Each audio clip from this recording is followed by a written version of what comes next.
You'd think I would know by now. But alas, I keep making the same mistakes. One day, I will be in control of what I am doing. But until that day, I shall continue to fuck it up.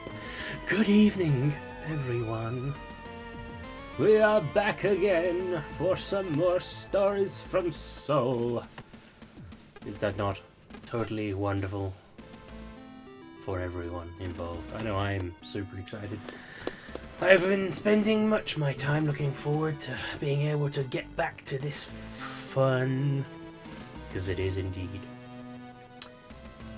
But of course, no Strem would ever be completely complete without my amazing co-hosts, who are both staring at me with wide eyes and a weirdly coy look.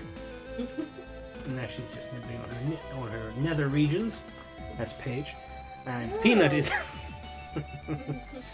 Yes, my gorgeous Paige, who is not nibbling on her nether regions. And our wonderful PP, who is staring deeply into her mother's eyes. If I could do that, I wouldn't be here. Where's the... I'm not going to follow that. We'll deal with that one later. Good evening anyway, yes. We're already into degenerate territory. How is everybody? Not too offended, I hope. If you are offended, probably not in the right place, because let's face it. We's all adults, we talk about this shit.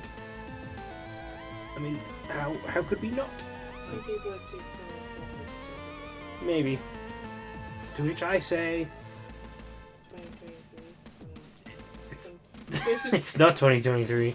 2025. Yeah, it's that one. I thought I was bad at forgetting years. I haven't even known what day of the week it is, but at least I knew which year it was. You messed up by 2 years. Are you sure it's 2 years? Shut up. Do you want to guess again? 25. I'm so embarrassed. It's fine. It's fine. I do way worse shit. Oh, is it bath time for Mummy though? I mean, it is because I need to shower. TP's like, I help.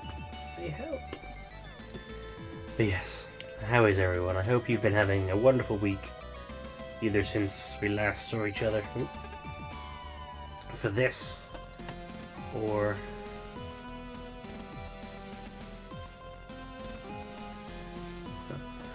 for Final Fantasy VII on Tuesday. Good times are being had by all. We gotta go into the mess hall. Before you even head into the mess hall, the aroma of machine-made coffee and pancakes wafts down the Forsyth thoroughfare. Your stomach growls audibly. You hadn't realized how hungry you were until now, but with the scent of rich food in the air, your body begins to let you know in no uncertain terms that you are ravenous. Oh shit. As you step inside, you see Ensign Rumney leaning back lazily in their chair, slowly picking their way through a stack of syrup-covered pancakes. Fork in one hand, cup of coffee in the other. I did not expect this to be quite so intensive. They acknowledge you by looking over to the doorway and raising their cup of coffee slightly, before returning to their meal. Before you can say anything, your stomach growls loudly again. A smirk appears on the pilot's face briefly, but it's quickly dismissed as they go to take another mouthful of pancake. As they carry on eating, you decide to leave them to it for the time being and head into the room to take a look at the available options. You look at the vending machine and consider the available snacks. The thought of a chocolate bar seems appealing, and you take your ID card out of your pocket, slide it into the machine's card slot, and key in your selection. One of the coils spins slowly and your bar is eventually ejected, landing at the bottom of the machine near the access hatch. I got a silent voice. I'll save this for later. Can I not? You've just bought a silent voice bar. I don't need to buy anything else right now. Approaching the machine, you look over the list of menu options. You'd be surprised when you first got on board that the choice was just as extensive as the machines on much larger ships you've been stationed on. I don't know why I stopped talking halfway through that. That was not where the sentence ended. The problem with this was that all the choice made it difficult to decide on what you wanted to eat. Spend a minute or two going back and forth over the various menu options before narrowing it down to a hamburger, tacos, or pancakes. I mean, I have just Which one is hamburger tacos or pancakes. Tacos. Tacos. You select the tacos. The machine immediately begins to emit a series of muffled mechanical noises. After a few minutes, the noises stop and a hatch opens, presenting you with a plate of hard-shell tacos. You remove it from the machine and head over to the table, sitting away from Haru. Their silence gave you the impression that they weren't looking for a conversation, and you were happy to respect that choice. You pick up the first taco and, making sure to keep the opening angled upward, take your first bite. This is how to eat taco 101. Although the taco definitely tastes good, the hard shell of the remainder that you're holding begins to crack and splinter. In an effort to stop the contents from falling, you spread your grasp over it, but you're left awkwardly holding a massive shell and filling. You're trying to get a hold of the situation and find a way to get the rest of the taco into your mouth without dropping it everywhere, when you realize Haru is staring at you. Looking from them and back to your ever-crumbling taco, you sheepishly turn away, angling the taco so that the loose filling slides into your mouth as soon as you relax your grip, followed by a mass of shell fragments. With various taco components all over your mouth and hands, you clear your throat and do your best to brush them off. Haru continues to watch you wordlessly as you realize that you've got 2 tacos remaining. Taking the second in hand, this is a very intensive taco eating section. I did not expect such riveting gameplay. That sounds sarcastic, I'm genuinely enjoying this. Taking the second taco in hand, you're a bit more restrained with how you approach it, taking a few small nibbles at a time rather than large bites. Despite this approach, the shell almost immediately splits in half, and as you attempt to keep the filling contained, you're left awkwardly sandwiching the 2 halves together, making eating it look like a bizarre form of praying. Brushing your hands and face as free of taco fragments as you can, you take the final taco in hand, the last boss of the tacos. This time you simply turn away from the ensign and scoff the whole thing. It's not elegant, but it saves you from making a mess. As you turn back, you see Haru sipping from their coffee, a wide smile spread across their face. You know, Lieutenant, I think you're the first person who's ever treated me to dinner and show. Should Commander Quinn be worried? As you brush the remnants of that final taco onto the plate, you mumble a vague acknowledgement before taking it back to the machine and placing it in a different slot. As good as they tasted, you knew you could never order taco.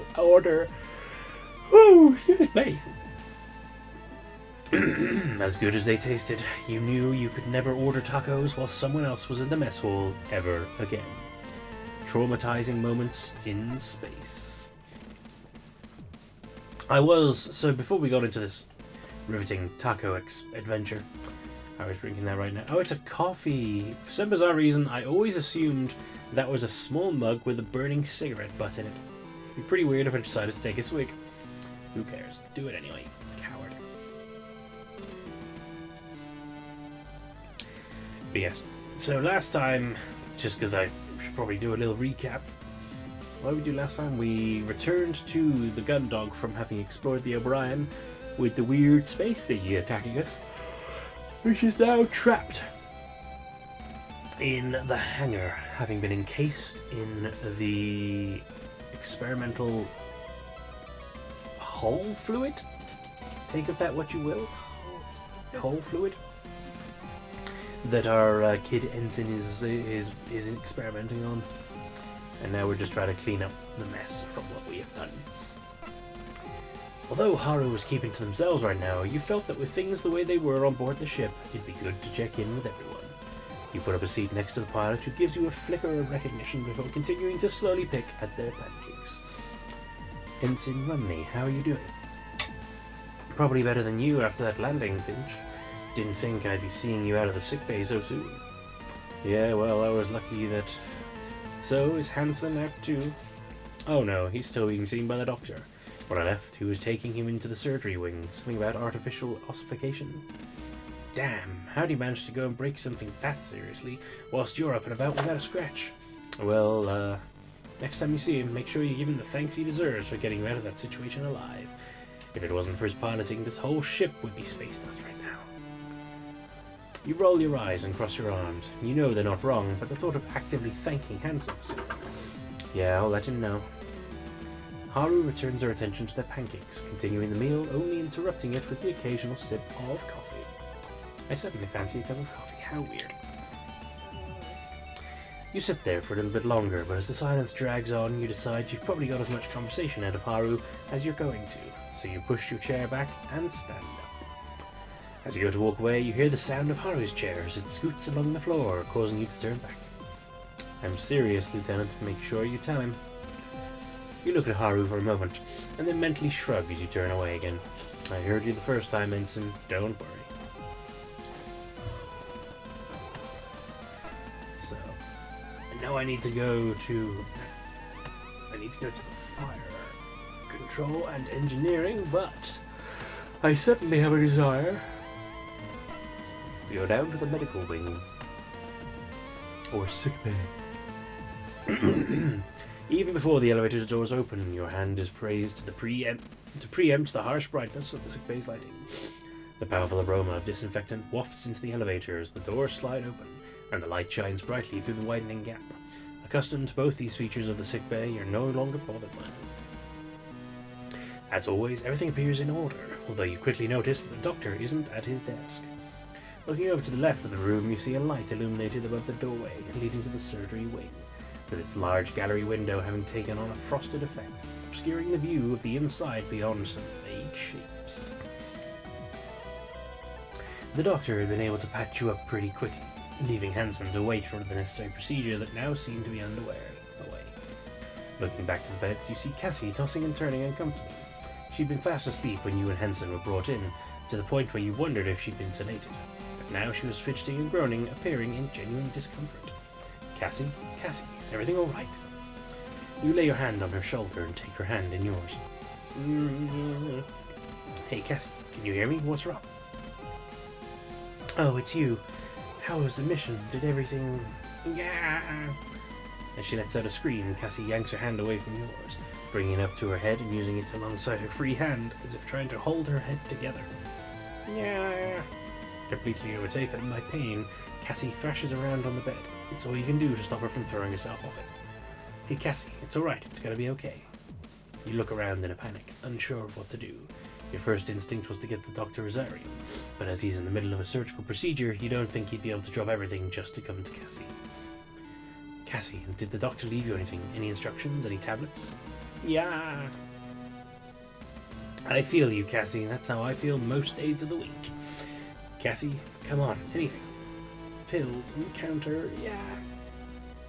Without a moment's hesitation, you dash over to the countertop, where you can see a half-spent blister of tablets atop a box of more of the same. You grab a nearby small glass, fill it with water from the hand-washing station, and then take it and the tablets over to Cassie. Hey, Cassie. Cassie, wake up and take these. Come on. You slide your arm under Cassie's back and gently bring her to an upright position, keeping your arm in place to prop her up. Oh, hey, honey, These are the tablets you mentioned, right?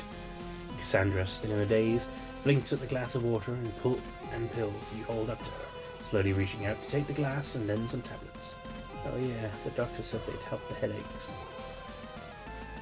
Dreamily, she places two in her mouth, and you help her with the glass of water. She drains it, and after you take it off her, you lower her back down onto the bed. Thanks, sweetie.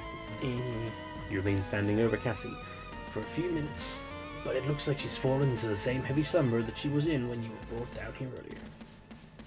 You squeeze her hand before turning to leave, but before you can step away, you feel a gentle grip on your wrist. Hey, come back in a bit. I want to hear about your day. Before she can finish the sentence, Cassie slumps back onto the bed, releasing you. Sure thing, Cassie. Oh.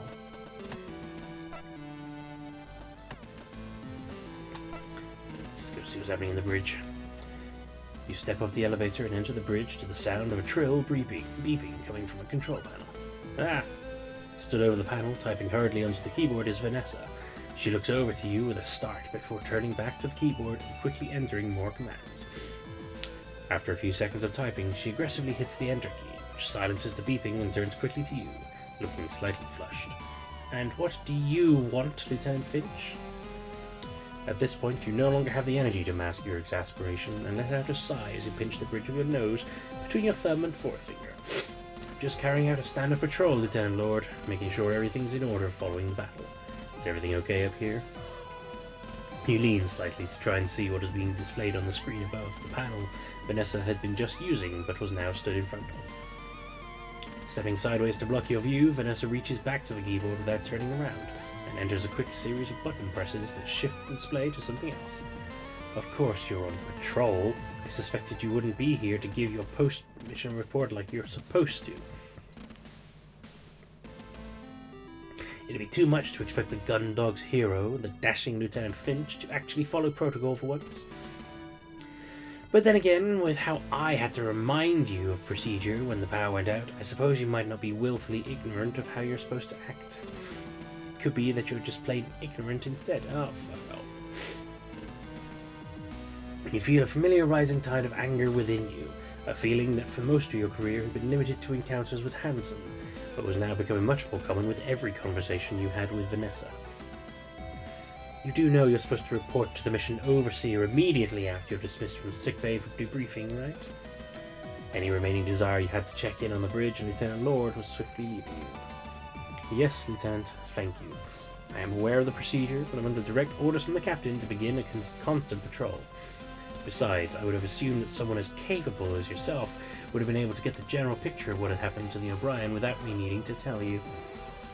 Or was the battle outside the ship and the giant machine currently in our hangar not obvious enough? If Vanessa had picked up on the barb in your query, she wasn't acknowledging it. Captain's orders, huh? For all those words are worth. Although you'd initially assumed Vanessa's general aggression was just a personality deficiency, her increasingly open hostility to the ship's command structure was beginning to stand out to you as something more than just unmanaged anger issues. You make a mental note to bring it up with the captain at the next opportunity. Lucky for you, Lieutenant, I'm more than capable enough to pick up your slack, and I've already gone through the communications logs with Juno's flight data. I'm also in the process of reviewing the O'Brien's black box information. You know, I'm actually pretty impressed. I assumed you'd been playing the hero because a certain someone was involved, but even I'll admit that it must have taken guts to wait for Hansen to get back into the Juno. Or was it that you knew you didn't stand a chance if you tried to pilot the Juno on your own, It's like this dog's back. Oh. And it was just like, Investigate. You roll your eyes. You've been surprised that Vanessa was giving you something that was coming close to a compliment, but of course it had to be second-guessed in the very next breath. Look, Lord. Another thing. I've got to hand it to your quick thinking skills when it came to commanding Ensign Cruis during that battle. Without your decision to get Cadet Grange involved, things might have turned out very differently for the Gundog. Still, it's a lot easier to just sit back and tell people what to do than to actually do it yourself, right? A lot less pressure on you. You're about to snap back at Vanessa, but your exhaustion wins out against your anger and you swallow your words.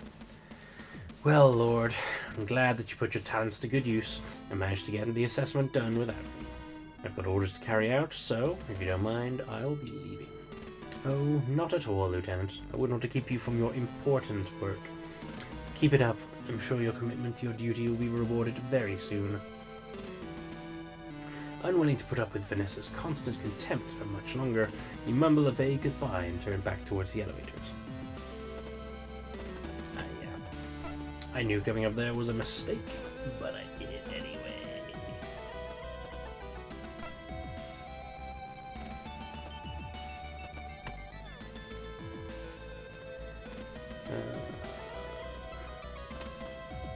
Go to engineering then. Actually, first I will just quickly be right back.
about that. Just had to blow me nose and refill me water.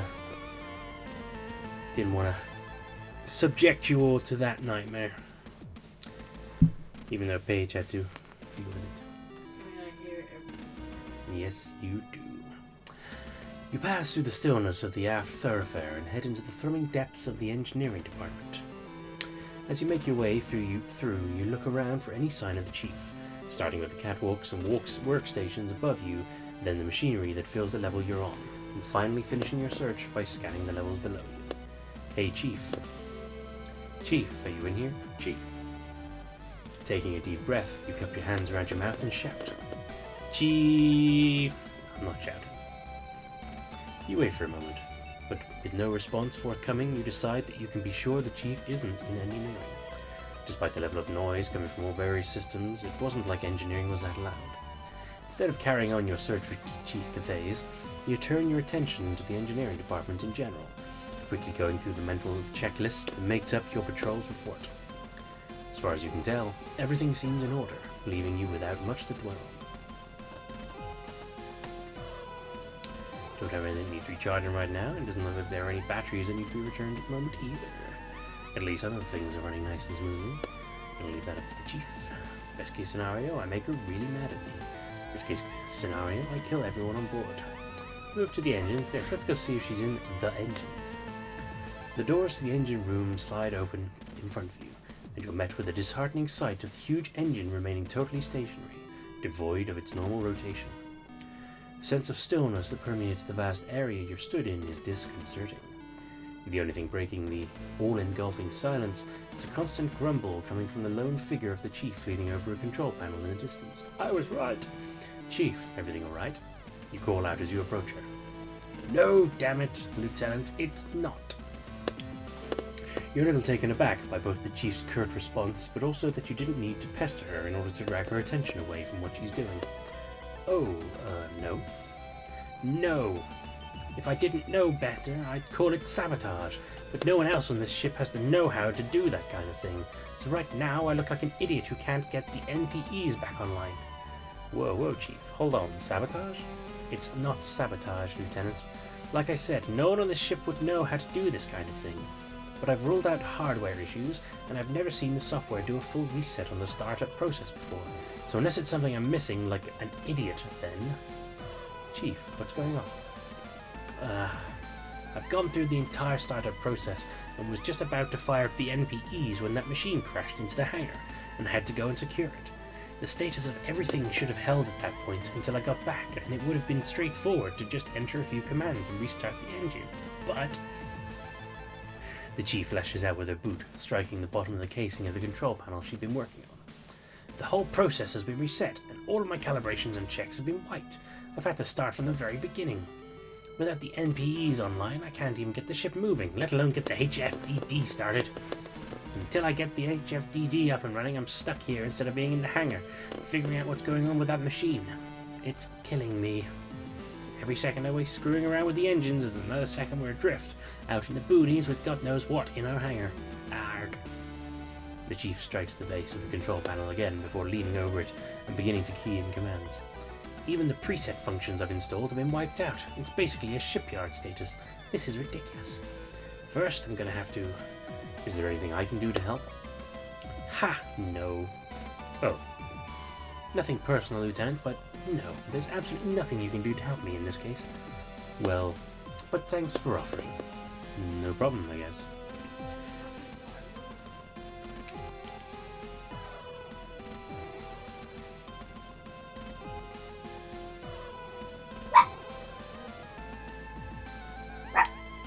I was gonna say it sounds like heavy wind, but it might be. Bit of a weird, random time to be doing fireworks. Bizarre.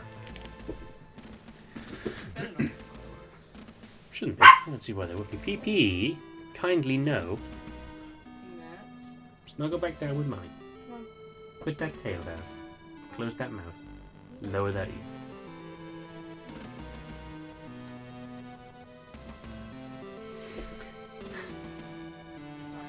Before you're even done responding, the chief has turned her attention back to the screen full of diagnostics and settings, and has begun keying in commands, pausing to take notice of nearby readouts, and then inputting more information. You make a mental note to fill in the captain on the status of the engine startup process and decide to leave the chief to it, since there's apparently nothing else for you here.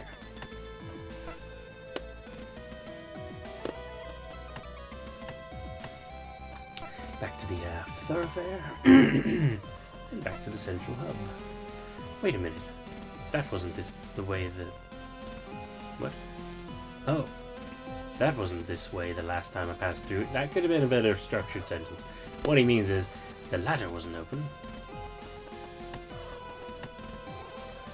Maybe Dalton didn't replace this correctly. It must have shaken loose during the battle. But it definitely was attached. It was definitely attached the last time I was here.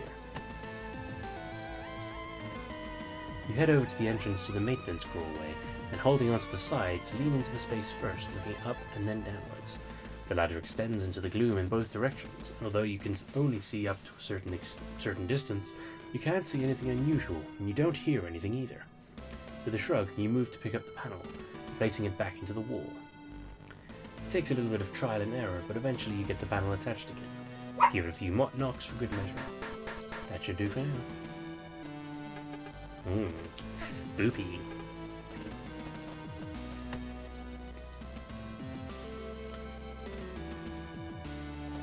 Okay then, so now Foresight Thoroughfare. Go check out the crew corridors. Oops, sorry, did not mean to hit that.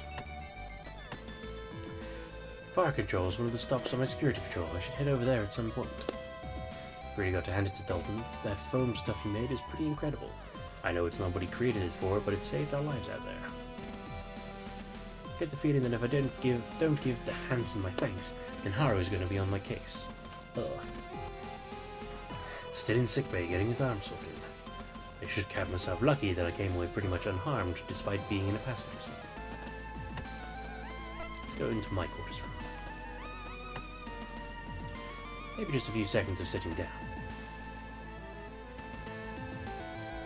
No, come on, I've got a patrol to finish. No point in getting changed into fresh uniform right now.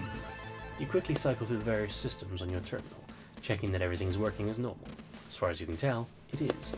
That is, until you enter your credentials to check your electronic mail. Ah, geez, what's going on? You try selecting various functions, but nothing responds. In a panic, you mash the keyboard, but nothing works. Then, as unexpectedly as it started, the noise ends.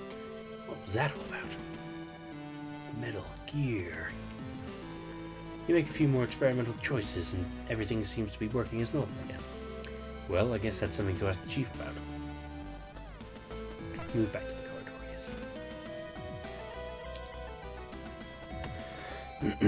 yes. Foresight Thoroughfare. Crew Quarters 2. It's nice to see that Vanessa hasn't let a few life or death situations change her. You'd think that after a day like today, she might have a bit more appreciation for her fellow crewmates, but it just seems to have made her more contemptuous. Cassie, I'll check on her again soon. Hope the doctor figured out what's wrong.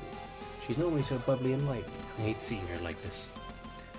The Chief's really having a hard time with those engines. I've never seen her struggle with anything.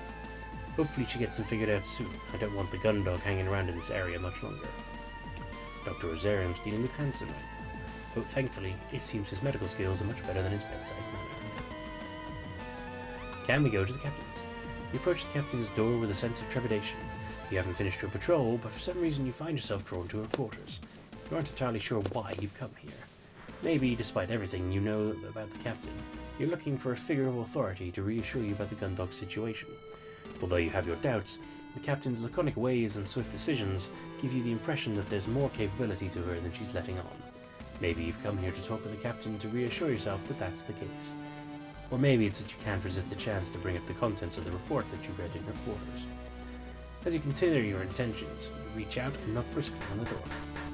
You wait a few seconds and eventually you hear the muffled voice of the captain within. Enter. You press a button on the terminal next to the door and it slides open, allowing you to step inside. As you enter, you take a deep breath of air, in preparation for the malodor you encountered the last time you've been in this room. Fortunately for your nose and your lungs, the reactivation of the Gundog's life support systems included the air scrubbers. Although the quarters had smelt unpleasant the last time you were here, it wasn't due to anything that had stuck around. So now the atmosphere had changed, so had the same familiar sterile scent as everywhere else. You do your best to exhale slowly and subtly as you approach the captain, no longer needing the reserve of clean corridor air to bear the smell of the quarters. Ah, Lieutenant. You stand to attention as the captain acknowledges you, although she doesn't give you her full attention. Instead, she continues to type something on her terminal. I take it you finish your patrol? She strikes a final key and you hear the mechanical repetition of a printer from somewhere on the far side of the desk. No, not yet, ma'am. The captain remains silent as she leans across to one side of the desk and you hear the tearing of perforated paper. You continue to watch as she comes away with a series of pages, all connected, but which fold at regular intervals where there had been neatly punctured with rows of small pin-prick-like holes. She effortlessly concertinas a page together and then places them in a drawer on the other side of the desk, which you recognize as the one you obtained the emergency input codes from. With an accusatory click, she locks the door, finally turning her full attention to you. Is there an immediate issue, Lieutenant Finch?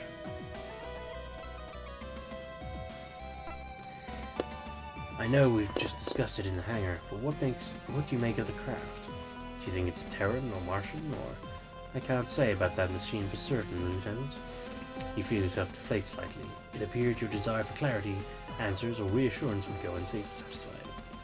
Beyond what we know of it from our Beyond what we know about it from our engagement and what you and Chief Engineer Cathays have been able to advise, I have no additional information that might elucidate the matter. To be frank, my main concern is not what that thing is, where it came from, or why it's here, but simply how quickly we can get it to the Europa colony and out of the hangar. I'm sure you're of the same mind as me on this, Lieutenant. Yes, ma'am. Very good. Is there anything else I can help you with? I wanted to talk to you about Lieutenant Lord, ma'am. Oh. The captain's way of putting as little of herself into the conversation was always disconcerting, but even more so when you were discussing sensitive topics. Yes, ma'am. You know that within the past few hours there have been some extreme circumstances. However, I've noticed that Vanessa Lord's attitude has become somewhat hostile towards the rest of the crew. Is that so? Yes, ma'am. I also think that you may be... Grit your teeth. Think about your next words carefully. Raising a grievance against another crew member is never a pleasant experience, but your role is to ensure order is maintained on board the ship. In contempt of your command, ma'am. Oh, really? You try your best to discern the captain's reaction, but beyond the slight raising of one eyebrow, she maintains her typical indifferent demeanor. Yes, ma'am. There have been a few comments that this isn't something that I'd noticed. Mimicking the captain, you maintain composure. You collect on the surface, but internally you balk at her response. Was she really unaware of the open hostility that Vanessa seemed to hold for her, and almost every other member of the crew? Or was Lieutenant Lord able to disguise her constant disdain from the captain? Thank you for bringing this to my attention, Lieutenant Finch. I will take a note to have a conversation with Lieutenant Lord at her next review.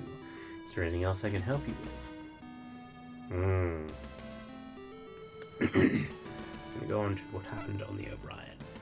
Thought it might be a good time to go over what happened on the O'Brien.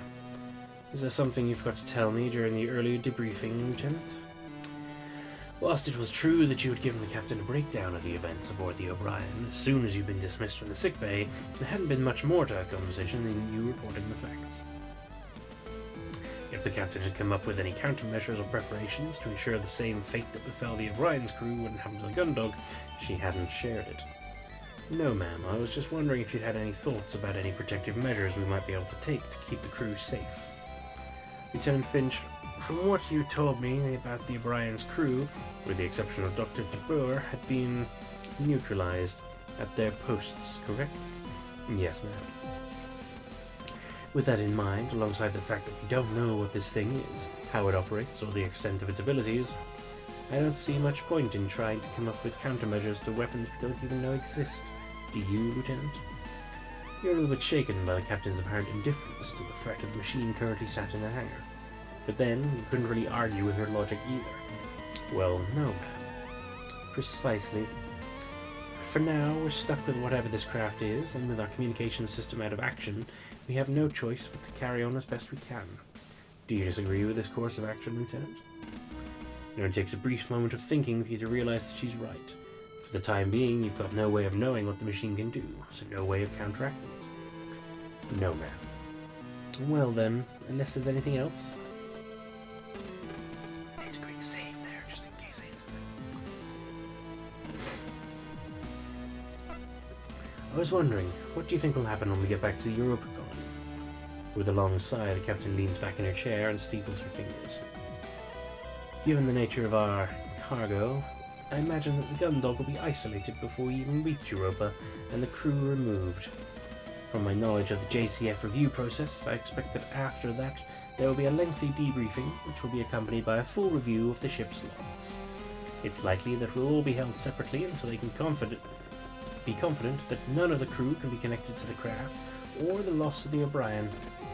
If they've come to that conclusion, we'll still remain under supervision, but with the freedom of the colony until the higher-ups are happy, there's no need to follow up, whereupon we'll be returned to duty.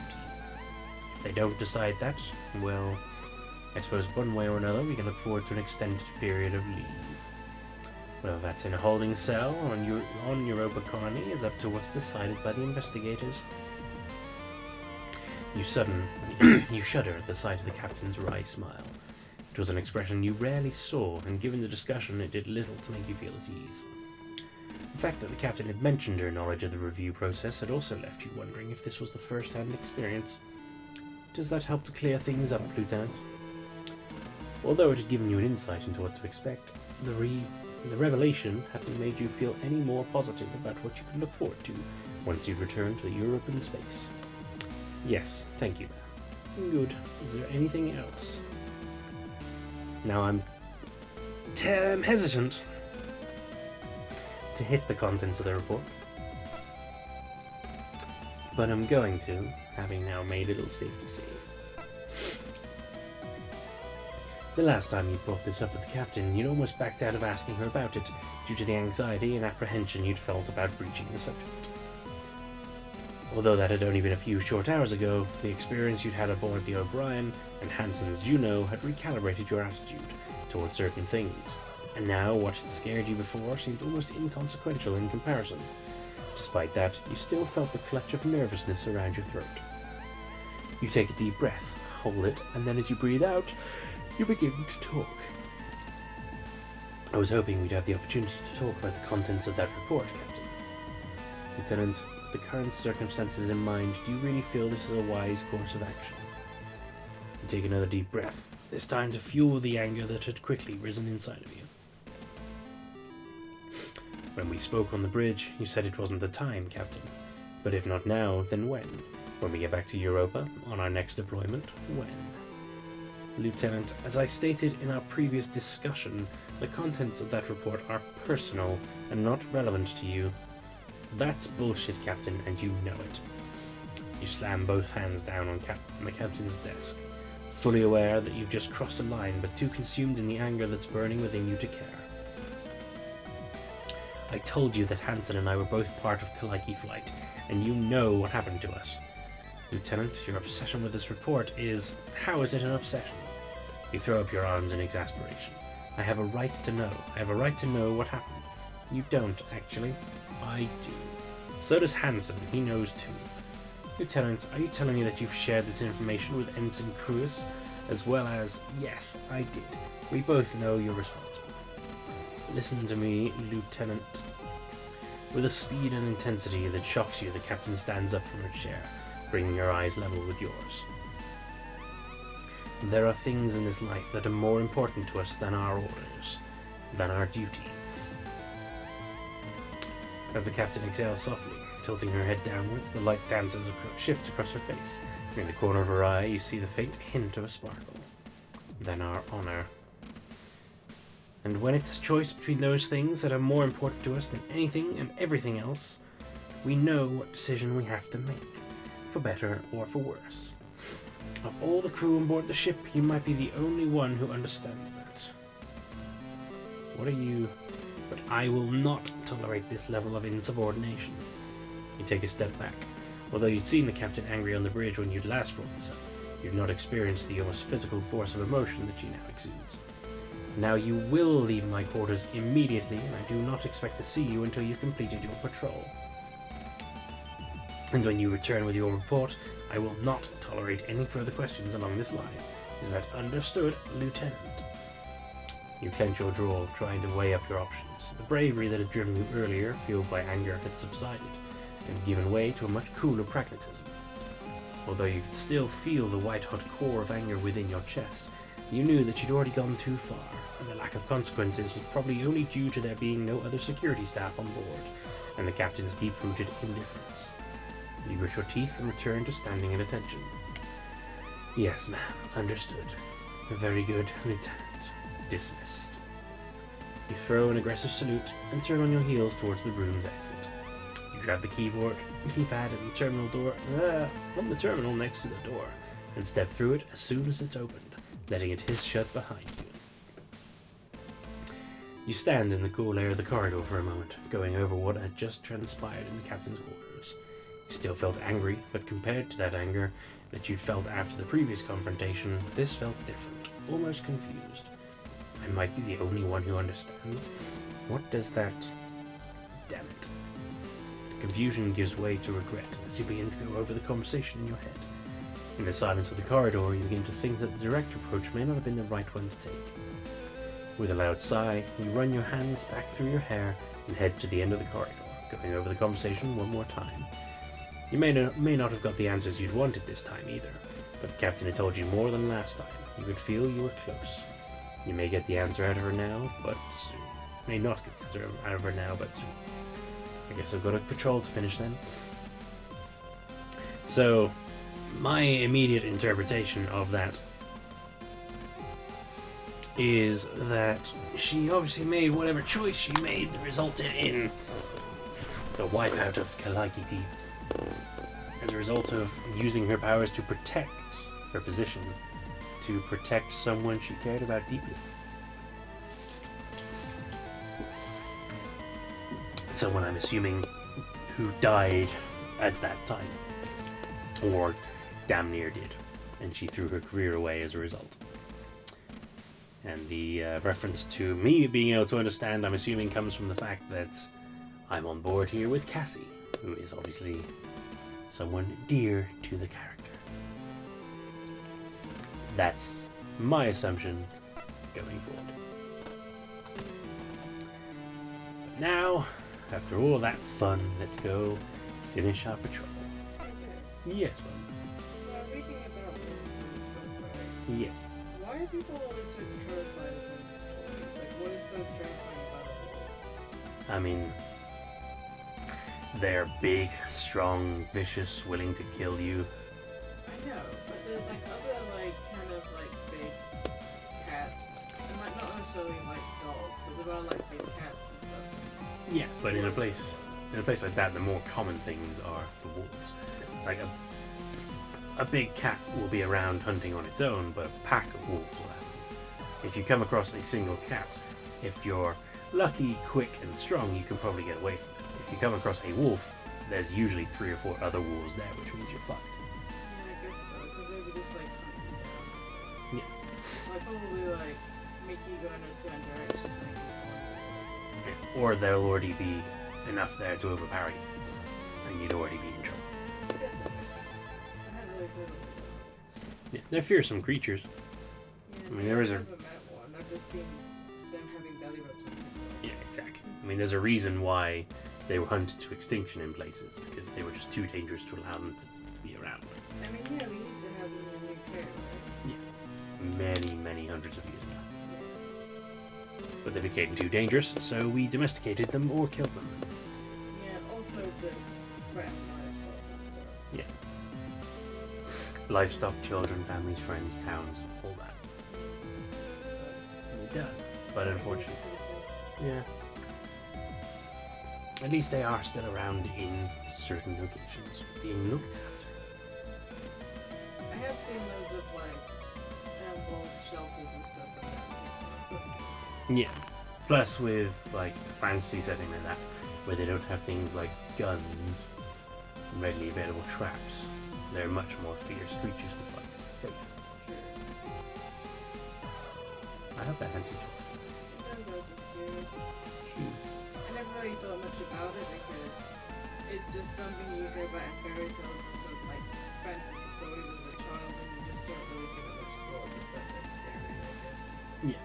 I mean, that's one of the reasons why they're such a common, like, threat in those kinds of stories, is that they were such a frequent problem for people. Yeah, like it comes across, like you come across them a lot in Witcher 3, and like when you play as Ciri and she's wandering through the forest away from people who are trying to kidnap her, like she's just like, fuck, what's one supposed to do? Like even like, and she has like magic and stuff, and she's still like play. Yeah. She knows what she's doing, and that's still a problem. Yeah, there are numerous reasons to fear wolves when you're in a position where you're on basically a level peg. Has it been really cursed? Yeah, assuming you survive.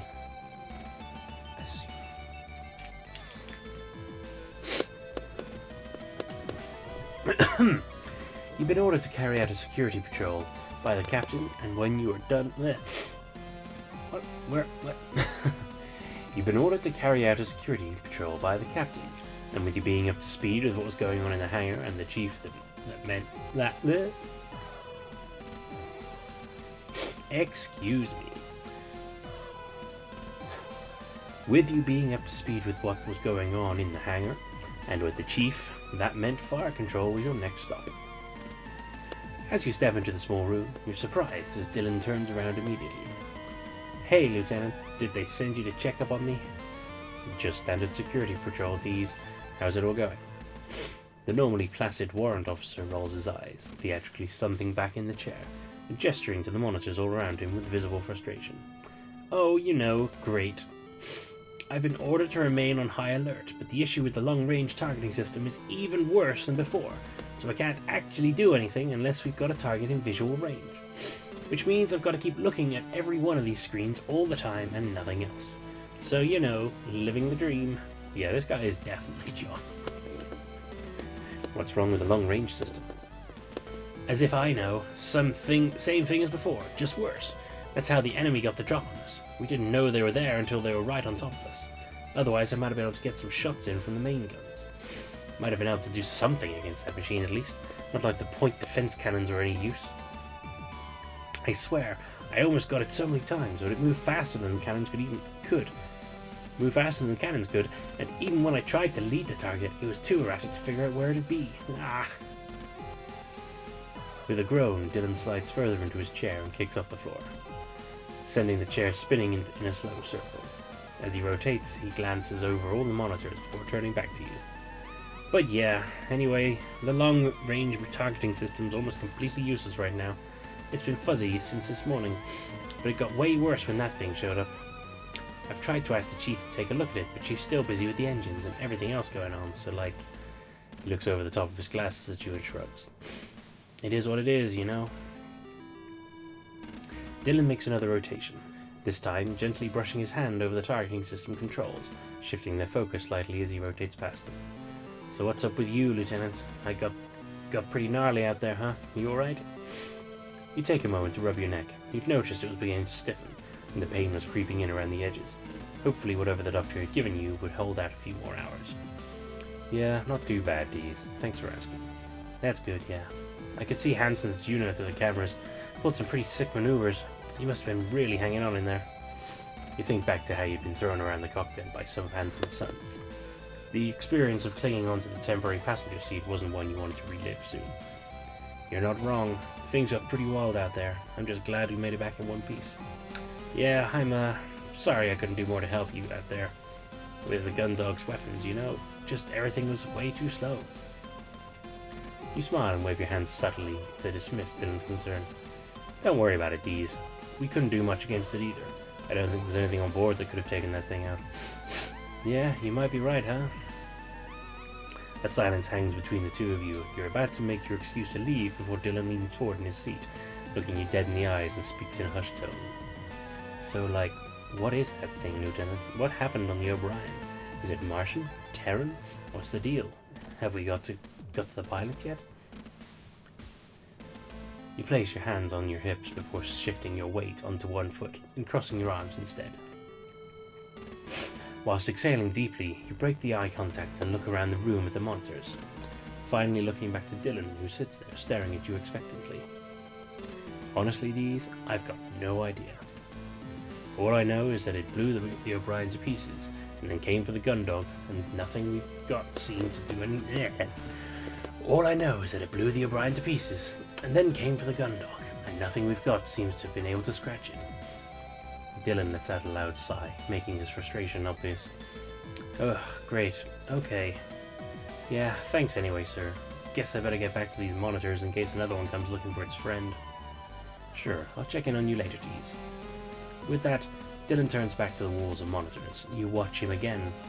Watch him begin to idly prod the controls, adjusting and shifting views on some screens and altering the focus on others. Oh, Dees. Yes, Lieutenant. How come you're not listening to your music? With a loud groan, Dylan leans back in his chair and stares at the ceiling for a moment before looking back at you. I'm on high alert because the long-range system's out.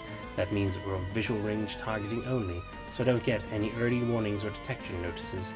I've got to be on lookout the entire time, so I can't put an album on or take it easy. It's killing me. Ah, I see. But what good's it even gonna do if I see another one of those things? The Gundog's weapons couldn't keep up with the one that's made itself at home right inside the ship. Ugh. I mean, do we even know if it's out of commission for real? You grit your teeth. You'd like to give Dylan some reassurance, but you're having similar thoughts yourself. I just want the Chief to fix it so I can get back to my music. I feel like if I have to sit here in silence for much longer, I'm gonna go nuts. Well, if I get the chance, I'll bring it up with her, alright? Nice. Thanks, Lieutenant. No problem, Dees. And with that, we've done our tour. Our patrol.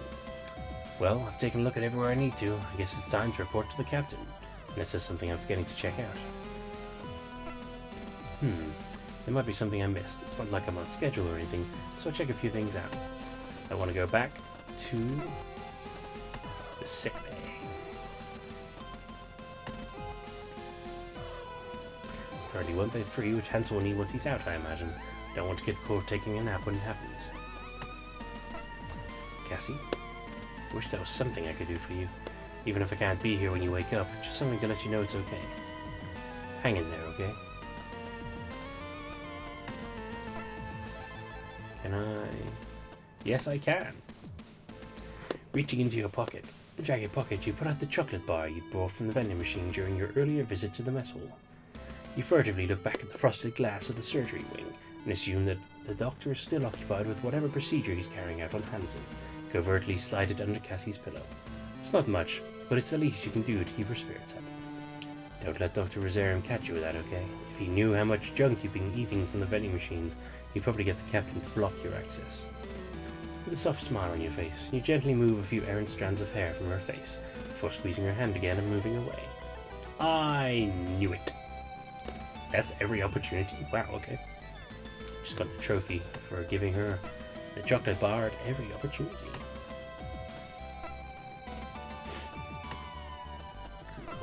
Corridor 2. I'm finished checking out everywhere the captain wanted me to. Since I'm here, should I report to the captain? Report to the captain.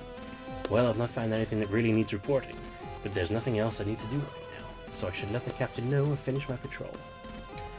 After briskly making your way to the captain's quarters, you find yourself stood outside her familiar insignia-marked door. You're about to knock to announce yourself. Before you can, you instead move your hand to cover your mouth as you let out a loud yawn. You stop midway through your exhalation, interrupted by a twinge of pain in your neck as you raised your arm. You roll your neck a few times, but this does nothing to shift the discomfort that you're now feeling. It seems like the painkiller the doctor has given you was beginning to wear off. You sigh, which quickly turns into the previously interrupted yawn. The tiredness, which you've been doing your best to ignore since your return to the Gundog, was now hitting you hard, and you were suddenly very aware of the physical and emotional toll the past few hours had taken on you. As you feel exhaustion spread through your body, you hope that after you make your report, the captain would command Haru to take over the security detail whilst you get some rest. You also hope that, following your heated conversation, the captain didn't have a punishment in store for you. You'd mulled over the protocols you'd broken and knew that she was well within her rights to dismiss you to your quarters here and now. You sigh again, much more deeply, and swallow your apprehension. Being mindful not to aggravate the pain in your neck further, you slowly raise your hand and tentatively knock on the captain's door. Enter. You hear the captain announce on the other side. Lieutenant Finch, I assume you've come to me with a completed report for your patrol this time, because I am not in the mood for a discussion about anything else. You shut your eyes briefly and draw in a deep breath, mustering the energy to engage with the captain. Yes, ma'am. And you release the breath slowly. Conversations with the captain could be exhausting due to how little effort she seems to put into them, and right now you felt the very real need to conserve your energy. Having visited fire control, the bridge, and the engine room, aside from the existing issues of the long-range communication system, sensors, and NPEs, there's nothing new to report. With the exception of a few minor technical issues that appear to be as a result of our battle with the craft, I can't find anything untoward or immediately suspicious. There's no sign of any intruder that I've been able to observe. I see. So everything's in order? No. What about the open panel? I observed that. That's a good sign of an intruder. You clench your jaw to stifle a yawn. As you catch a glimpse of the captain's bed in the annex that serves as her bedroom, you find yourself desperately craving your standard issue bunk. On the patrol route, at least, yes. Good to hear. You do your best to stifle another yawn, willing the captain to dismiss you. In that case, Lieutenant, you relax slightly, awaiting the order to finish for the day and pass the torch to someone else. I want you to get to the sick bay and get an update on Ensign Cruis' status. You tense up again, the prospect of immediate rest now pulled out from under you. Ensign Cruis, ma'am. Yes, Lieutenant. When I'd previously spoken to Dr. Rosarium, he'd advised that the procedure should have finished some time ago, and Ensign Cruis should be ready to resume duties shortly after. I need to brief Ensign Cruis on his new responsibilities, but I'm yet to hear anything from the doctor. So, Lieutenant, I need you to head to the sickbay to find out what the delay is. Understood? You'd allowed your weariness to creep over you, but it had been bearable because of the expectation that once you'd reported to the captain, your duties would be done. Now, though, with another task foisted upon you, it felt almost overwhelming. With a Herculean effort that you hide from the captain... Sorry. What am I going to do? Sorry,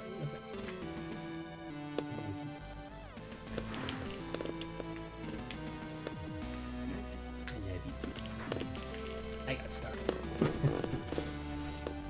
so frightened. Not frightening, startling. Startling in your gorgeousness. Startling in how much I love. Startling in how much my life is amazing. You throw a swift salute to acknowledge your new task. Yes, ma'am. Understood. Very good. Dismissed, Lieutenant. You maintain your posture until you've left the captain's quarters, but as the door closes behind you, it's all you can do to not slump to the floor. This must be the last thing she has me to do today. There's no way. You sigh deeply and pinch the bridge of your nose, taking a moment to wallow in your exhaustion until you feel ready to face this latest challenge. Alright, let's go. Forsyth Thoroughfare. Central Hub. Sick bay.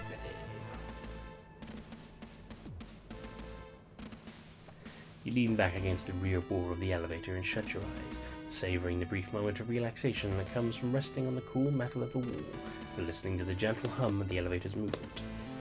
You stay this way, seconds away from drifting off to sleep, until you feel the elevator begin to slow. You warily open your eyes and push off the wall, standing upright. You lazily bring your hand up to your eyes to shield from the harsh glare you know will come from the sickbay's lighting. As your eyes adapt to the lighting, the first thing that catches your attention is a glitter, like shimmer from the floor at the far side of the room. Once your vision has adjusted completely, you realize that these sparkles are caused by the high-powered lights reflecting off fragments of broken glass that are scattered all over the floor. Oh, fuck. Doctor. Slumped over his desk is Dr. Rosarium. Excuse me. As you approach him, the dread is replaced by nausea. You see his one organic eye remains open, staring straight downwards but devoid of life. Doctor, damn it! You quickly draw your electroshock weapon as you look over to the bed with Cassie on it. Cassie? Seeing her lying still, you move swiftly over to check she's alright, and feel a rush of relief as you see her chest rise and fall. A shiver runs up your spine as you hear the sound of someone stepping on the broken glass behind you. You hold your breath, wait for a single second, and then swing around, bringing your gun to bear on what you heard, where you heard the noise coming from. I don't know, for some reason I feel the need to do that. As you swing your arm around, it's immediately intercepted, stopping its arc before you can aim at where the noise behind you would come from. All you have time to process is a fist flying towards you, striking you square on the chin. There's nothing you can do but stagger backwards. Within a second, you're unconscious.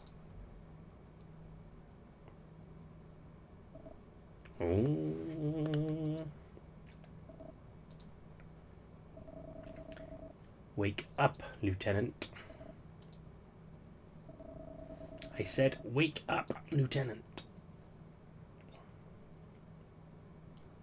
Asleep on the job, you and your girlfriend are too much alike.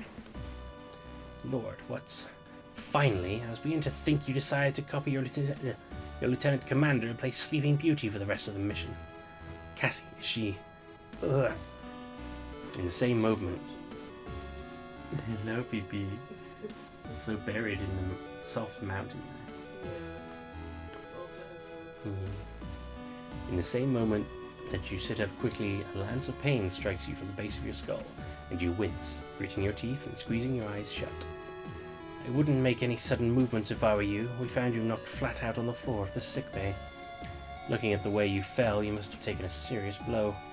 A shame. It's not like we've got a doctor to deal with this kind of thing anymore. Moving more slowly this time, you bring yourself upright and maneuver so that you're sitting on the edge of your bunk. You keep your head bowed as you tentatively feel the back of it, where you'd hit the floor. Dr. Rosarium, he's dead. You must not have got a good look at him, but someone pulled his plug. Kind of funny when... Okay, Lieutenant Lord, that's enough. What about Commander Quinn? Is she... What? You don't want to know more about the doctor? Aren't you already planning your investigation? Shouldn't you be asking me if there's any information that might help you find the... You turn to look to Vanessa straight in the eye, and face a stern expression of disapproval. Just tell me how Commander Quinn is doing, Lord.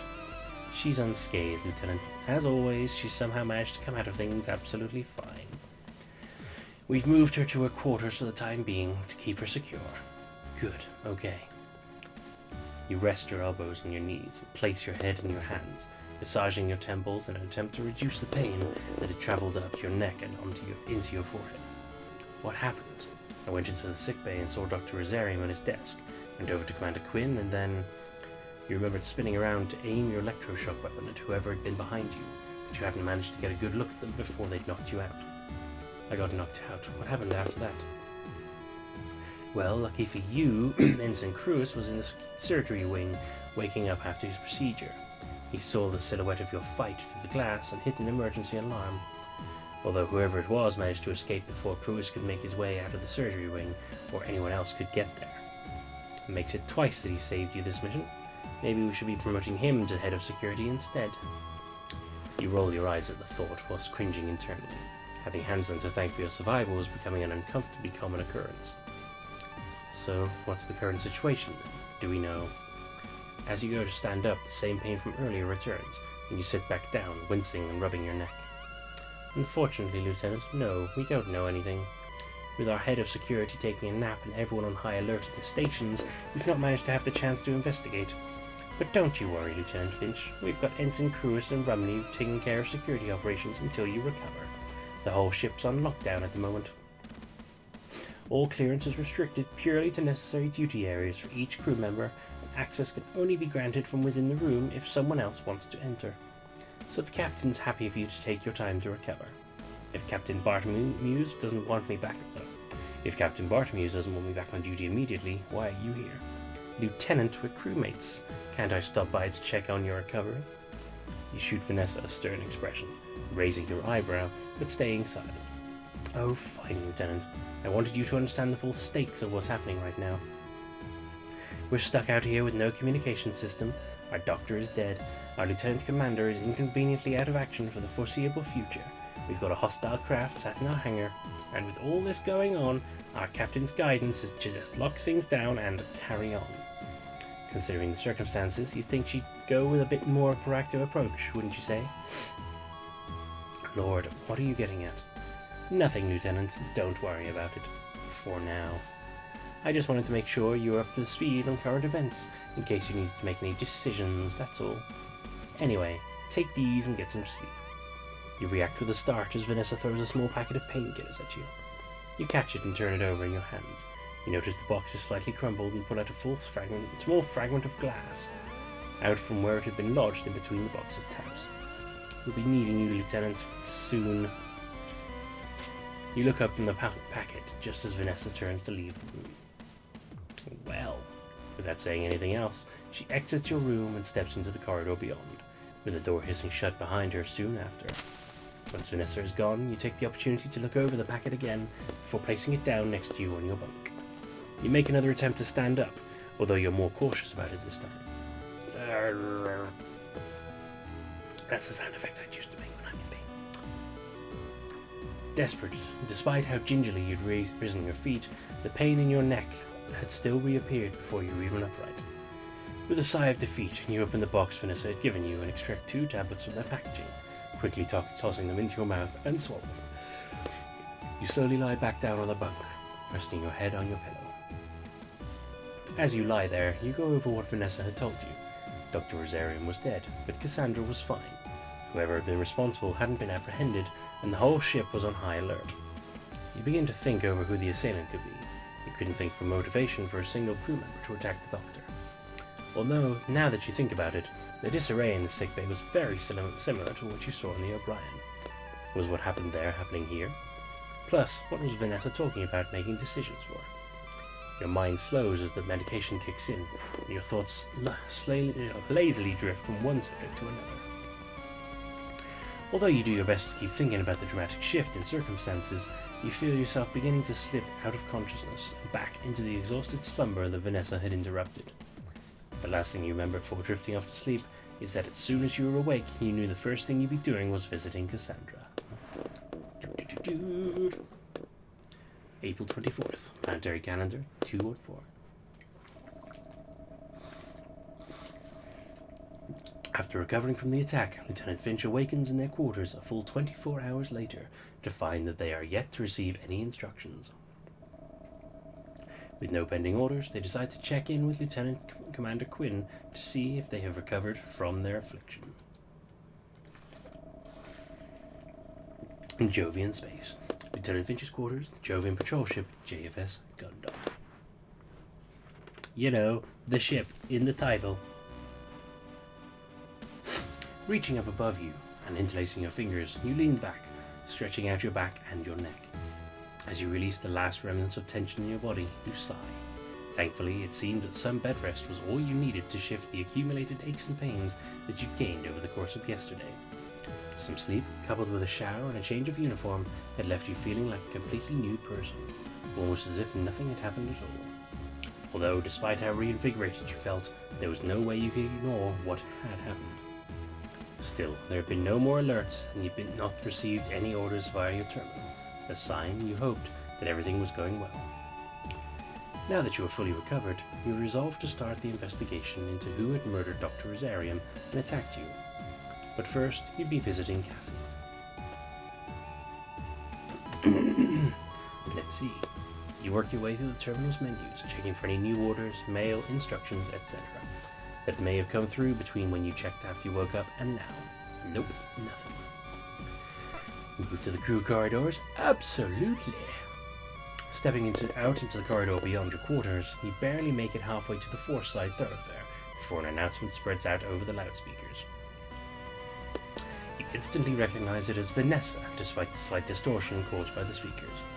Attention all hands, I repeat, attention all hands.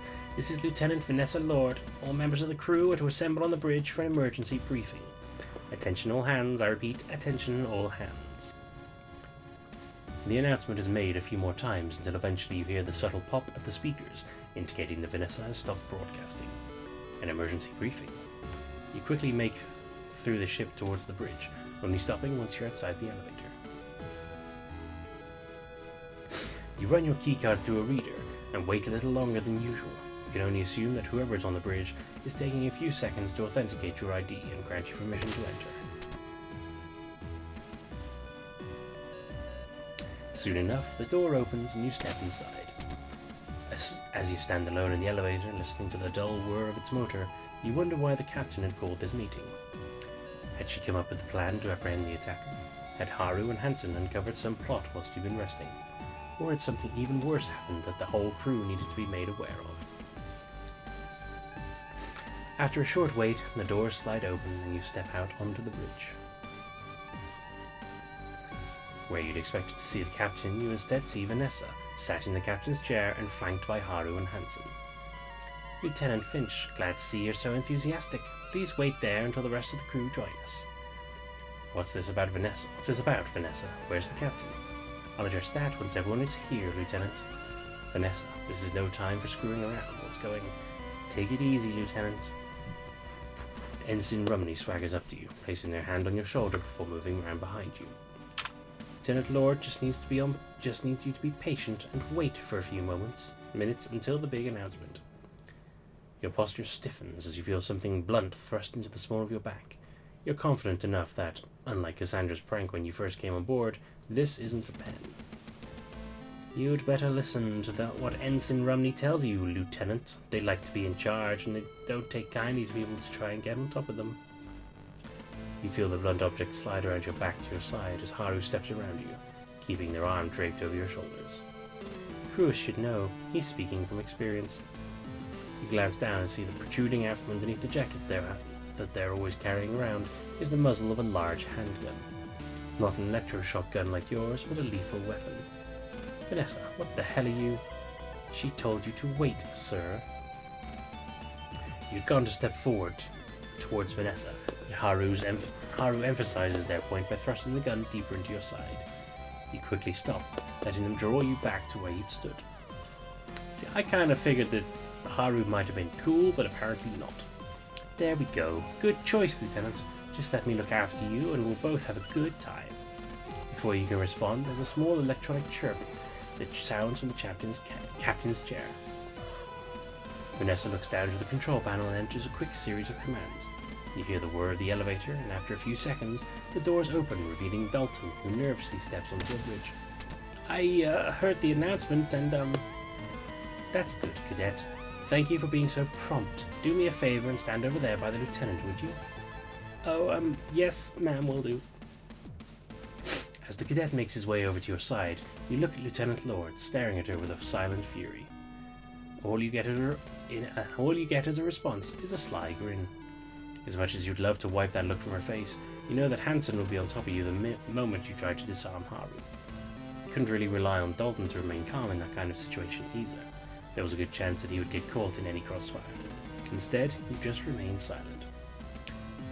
It's good you're feeling better, Lieutenant. I was really worried when I heard about what happened to you in the sickbay. Thanks, Dalton. With her smirk looking increasingly sinister, Vanessa shakes her head at you, causing you to stop your response midway through. Sir? You haven't had much time to resent Vanessa's subtle malice when you hear the same electronic chirrup as earlier. After Vanessa repeats the previous process, Dylan soon appears. Wow, great atmosphere in here, huh? Dylan looks to all of you, but after receiving no response, he brings his headphones up over his ears and reaches into his jacket pocket. You hear the click of his cassette player, and watch enviously as he drifts off into his music. It doesn't take long after that for the chief to arrive. Much like Dylan, she takes stock of the silence and doesn't interrupt it, instead standing silently by one of the control panels. You all stand in this awkward silence, with no one either daring or willing to break this quiet that fills the bridge. Although you notice a few furtive glances from the chief as she surveys the room, and some looks shared between Haru and Hansen as they keep the rest of the crew under close surveillance, everyone remains relatively still. Leaning back into the chair and crossing her legs, Vanessa positions her elbow in one of the armrests and rests her head on her hand. Don't worry, everyone. We're just waiting for the captain to arrive, and then things can begin.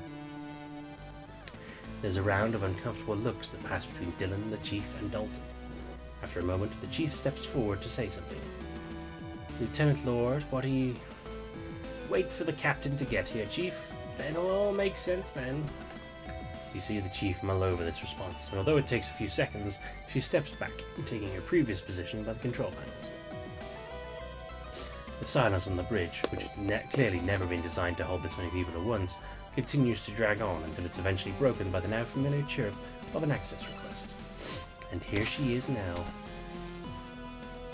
Lieutenant Lord, what are you doing calling an unauthorized all hands?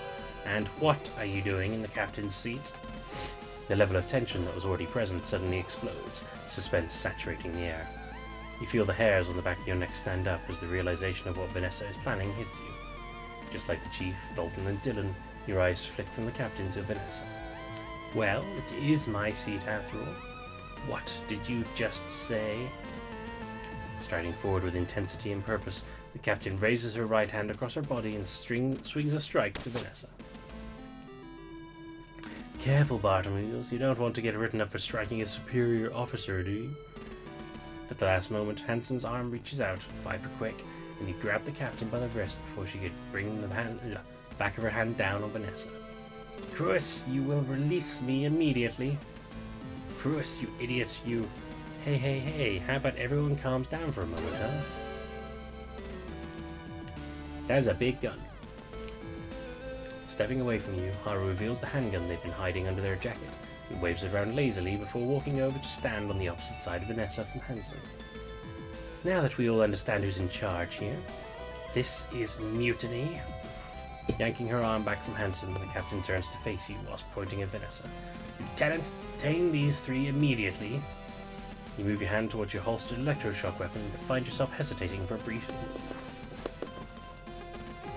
We're saving there as we follow the captain's orders. You grab your weapon, but before you've drawn it halfway to the holster, both Haru and Hansen are pointing their guns right at you. Admirable, Lieutenant, but you're not that stupid, are you? Don't worry, I know you're just following orders like any good member of the JCF would, so I won't hold it against you, if you holster that weapon right now. You glance from Vanessa to Hansen and Haru, whose weapons are both trained on you. Although Haru's expression is hard to read due to the shades, you can see a steely coolness in Hansen's eyes, telling you that he'd have no hesitation to pull the trigger at Vanessa's order. Knowing that you wouldn't be able to draw your weapon before you'd be gunned down, and that the two pilots are clearly willing to do so, you release your grip on the weapon and slowly raise your hands. Good choice. I won't stand for this. All of you are. Cruis? Yes, ma'am. With the blink of an eye, Hansen steps up to the captain, pulls his hand into a fist and swiftly strikes her in the stomach, causing her to double over. Cruis! Slow down, Lieutenant. The captain staggers backwards, clutching at her stomach before falling to her knees, retching in pain. Stepping towards the captain, Hansen cracks his knuckles. It's not like you didn't have this coming, Bartlemeus. Hansen reaches down to the captain, grabs her by the collar, dragging her back to her feet. Just as she regains her footing, he yanks her towards himself, before immediately shoving her back and releasing her, sending her lurching backwards before she falls to the floor. Cruis, that's enough. Damn it, Cruis, stop. That'll be enough, Ensign Cruis. I'm sure she's willing to listen now, unless anyone else has any other objections.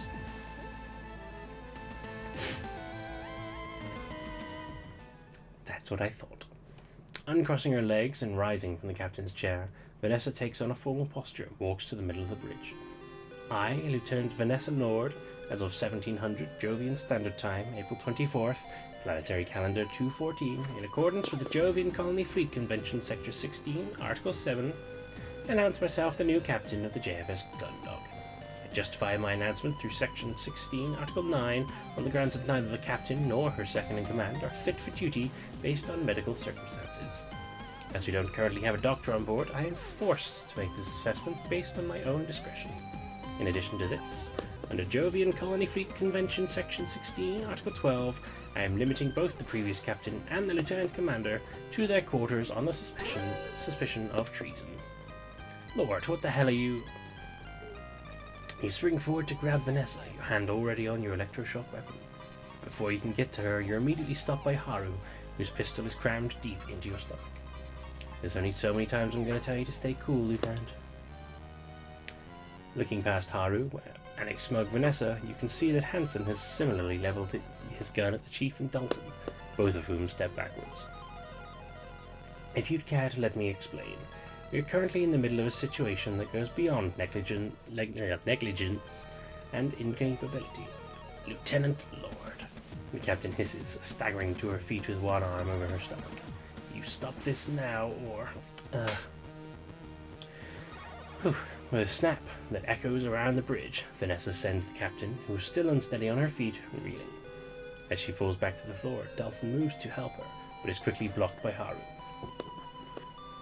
As I was saying, it's clear that both Maris Bartomuse and Cassandra Quinn are traitors. You expect me to believe that the captain and her second-in-command are both incapacitated exactly when their clearance is needed to maintain ship operations, and that somehow an unknown craft, clearly made by our enemies, manages to make its way into our hangar, having already destroyed the O'Brien from within and killing its crew. Don't tell me this is a coincidence. It's clearly treachery. The Gundog and the O'Brien are obviously being offered up as a test data for a new enemy weapon, and Bartomuse and Quinn are the traitors who sold us out. Why else would they keep us from reactivating the Gundog? How else could that craft have gotten on board without help? Why would Quinn be mysteriously out of sight when that happened? And then Dr. Rosario ends up dead when she's in his care. What did he find out? Did she decide he knew too much? Not only is Quinn a traitor, she's a murderer too. Lord, that's insane. How the hell could... You want to be careful, Lieutenant. I'm giving you the benefit of the doubt, since you were the one that brought the Gundog back online and were with Ensign Cruz during that attack. But your close association with Lieutenant Commander Quinn means that I've had my eyes on you for a while, and I'm by no means confident that you're nothing to do with this. After all, Ensign Cruz didn't see anyone else in the sickbay after the doctor's murder, except for you and Quinn. How could I have... very suspicious. Still, for now it seems like I can trust you. So, as per Sector 16, Article 12, I'm announcing that all crew present, with the exception of Maris Bartomuse, have the choice as to whether they wish to continue to serve under my rightfully mandated authority, or if they'd like to maintain their allegiance to a traitor and be treated as co-conspirators when we get back to your colony. An agonizing silence fills the room as Vanessa stands proudly amongst the crew, who shift nervously. Both Hansen and Haru keep their guns trained on the crew, on each side of the room, compounding the uneasy quiet. Don't worry, I'll be happy to take any lack of response as an affirmative. As the silence drags on, it's clear that none of the crew are on board with the idea, but at the same time it's obvious that none of them have enough loyalty to the captain to justify the risk of being charged with treachery. For you, though, it isn't about the captain, it's about Cassie. Lord, would you think about what you're doing? Taking medical command is one thing, but accusing the captain and Cassie of treason is... This sounds an awful lot like a no, Lieutenant. You grit your teeth and breathe in. Ooh, interesting. Saving that. It is a no. There's no way I'd join with your scheme. This is nothing but your personal grudge. You saw a chance and you took it. There's no way the JCF will take your side on this. That's a shame, Lieutenant. I really thought you had more sense than that. But I suppose this is no surprise. At least it resolves matters. Cruis, nothing personal, orders are orders. Shifting his weapon's focus from the Chief and Dalton to you, Hansen walks across the room, stopping only to sweep an arm out from underneath the slowly recovering captain, who is again attempting to return to her feet and sending her back to the floor. Make life easy for both of us, huh, Lieutenant? Turning on her heels, Vanessa returns to the captain's chair, sitting down with a smug expression on her face. Chief Engineer Cathays, Cadet Grange, I want those engines online now, but as soon as they're operational, we'll be heading back to Europa Colony. Warrant Officer Dees, I want you back in fire control and to remain on high alert. We're going to assume that we're in enemy territory, and I want you on the lookout for any hostile activity. Understood? Yes, ma'am. Yes, ma'am. What's that, Chief Engineer Cathays? Yes, Captain. You're all dismissed. With that, the three crew members quickly depart from the bridge in a single elevator, leaving you with Vanessa, the two pilots, and the captain. Ensign Rumney, you take care of Ms. Bartomuse. Sure thing, Captain. Shoving their gun in the back of the waistband, Haru walks over to the captain and lackadaisically delivers a kick to the captain's stomach, causing her to heave and curl into a fetal position. Come on, Bartlemews, let's get going. Shit just got so intense, and I don't know what to say, other than I'm shocked at you. Dragging the captain upright, Haru holds on until she's able to stand, shoving her towards the elevator as soon as she can stagger forwards. Once they're both on the elevator, the pilot turns to you, looking over the top of their shades as the door slides closed. You made a bad choice, Finch. As soon as the doors of the elevator containing Haru and the captain are closed, the doors on the other open and you feel the muzzle of Hansen's gun as it's thrust into your back. One more thing. Keeping his gun firmly pressed into the small of your back, Hansen leans around to your side and draws your electroshock weapon from its holster. Stepping back, he slides your weapon into a pocket within his jacket before gripping his gun with both hands and returning its muzzle to the small of your back. Don't want you getting any ideas. Take him away, Ensign. Yes, ma'am. Hansen shoves his gun harder into your back, and you reluctantly comply, walking across the bridge and into the waiting elevator. Once in, you turn around. Hansen keeps his gun trained on you, and behind him you can see Vanessa sneering at you from the captain's chair. It's really a shame, Lieutenant. I had such high hopes for you. Before you're able to tell Vanessa what you'd hoped for her, the doors slide closed and you're left in silence without Hansen. Once you arrive in the central hub, you're unceremoniously shunted at gunpoint through the ship towards your quarters. Once outside, Hansen gestures towards a terminal at the side of the door. Understanding his instructions, you take out your keycard and run it through the reader and enter your security code. As soon as the door opens, Hansen snatches the card out of your hand and shoves you into the room, causing you to stagger your way inside. Leaning nonchalantly against the door frame, his boot press positioned to stop the door from closing automatically, Hansen looks at you wordlessly. He remains silent for a few short seconds with a ruminative expression on his face, until you manage to stand up and turn to face him. Once you've regained your composure, he straightens up and angles the gun towards you. You know, I was beginning to come around on you. What's that supposed to mean? Hansen smirks. The stuff you've done, you're actually kind of alright. You might not be the coward you were back in the Kaliki anymore. Thanks. Good to know I've changed your mind. Hey, don't get too ahead of yourself. You might not be a coward, but you're still an idiot.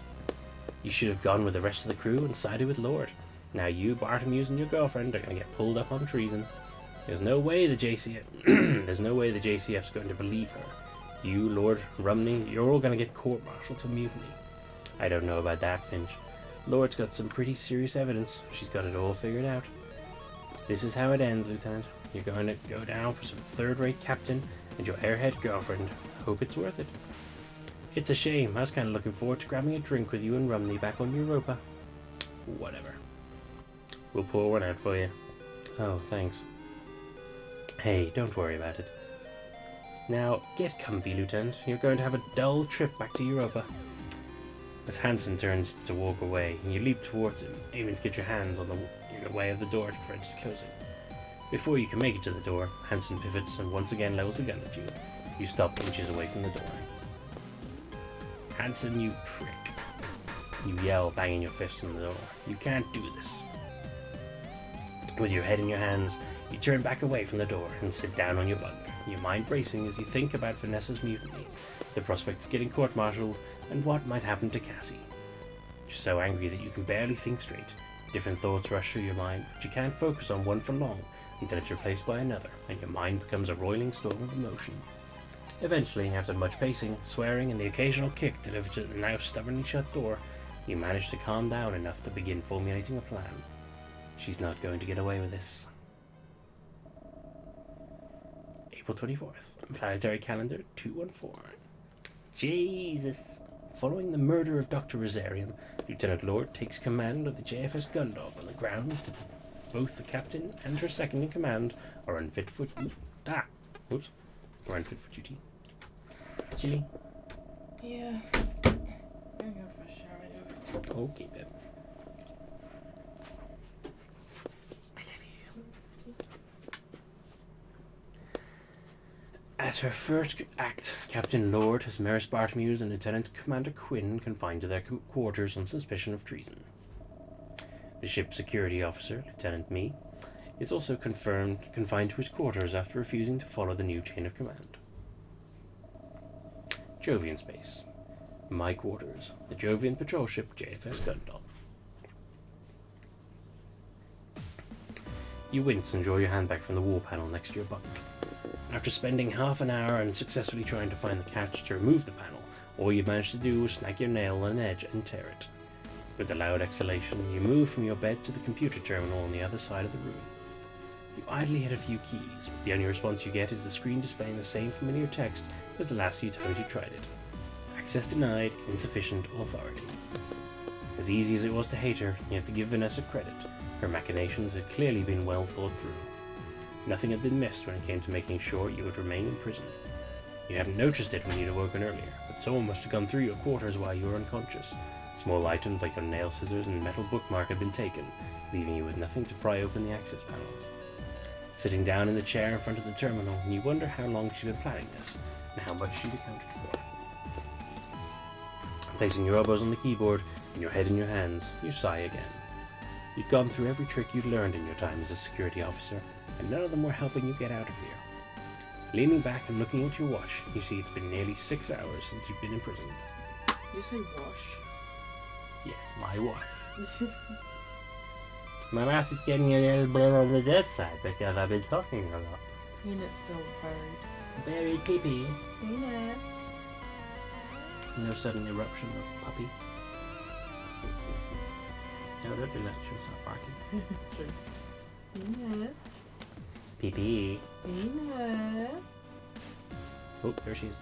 It's like a little hamster embedded. Oh, what's up? Oh, big yawn, big shake. Hello. Hi. Hello. Oh, you're a stinky girl. You've been marinating under all that, have you? It does remind me of a hamster under the bedding though, where you just see the little tail sticking out and then you just like nudge it and it just starts stirring. Yes. Jesus Christ, man. Yeah, you do pong, don't you? Yeah, pong. That's a reductive term. Ping pong. Ding ding ding. Lovely puppy. I'm just even the spoon. Yes. We ruefully interrupted, but happily hanging. We can see right up your chin. See right in your mouth. She yawned in my eye. Not that bad. Oh, it's that bad. Better than her farting in your eye. I don't know. What? You'd actually get like pink eye. Possibly, but at least her farts are brief. Her yawns are long. I'm just trying to like see if she wants to come into the other section. I think she just wants you to pick her up. Oh. It's like, she can't be bothered. She's like, so, see? She's just like, I'm too lazy. You must pick me up, mother. She is very floppy. Floppy girl, floppy girl. Floppy girl, floppy girl. You hanging, you hanging. Yeah. Hey, baby.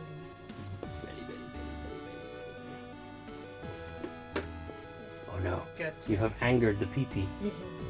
She do not like the raspberries.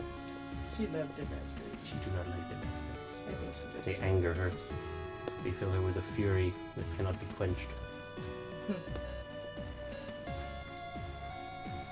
Thank you, Mother. You have disrupted me, and now what do I do? I just stand here and yawn. Oh, she will. You'd felt the rumble of the Gundog's engines coming back to life about 3 hours ago. It would only be a matter of days now until you arrived back at Europa Colony. Waiting for you there, if Vanessa was successful, was a trial for treachery. You put your head in your hands again at the thought. There was only one outcome for a guilty verdict on that charge. Execution. Ugh. Leaning back in the chair, you stare listlessly at the ceiling. There had to be something you could do. I always wished I could have had a few minutes longer in bed each morning. Guess that wish has come true. At least I got enough clean uniforms to last me until we get back to Europa Colony. Got to look good for my trial. It's been locked the last 10 times I've checked, and I don't see that changing anytime soon. Haven't got access to anything, not even my mail or my calendar. It's not like it makes any difference. I've never been much good with computers anyway. Let's give this one more go.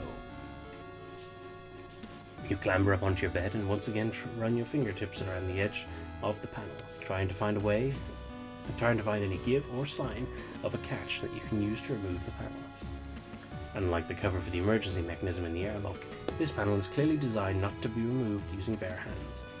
Without a tool, there's no way I'm getting this panel off. Great. You kneel down by the storage drawers set into the frame underneath your bunk and push on one, causing the drawer to spring open and slide towards you. Pulling it out as far as it will go, you shove your possessions to either side and lean in to get a view of what's of the inside. Rats. As you'd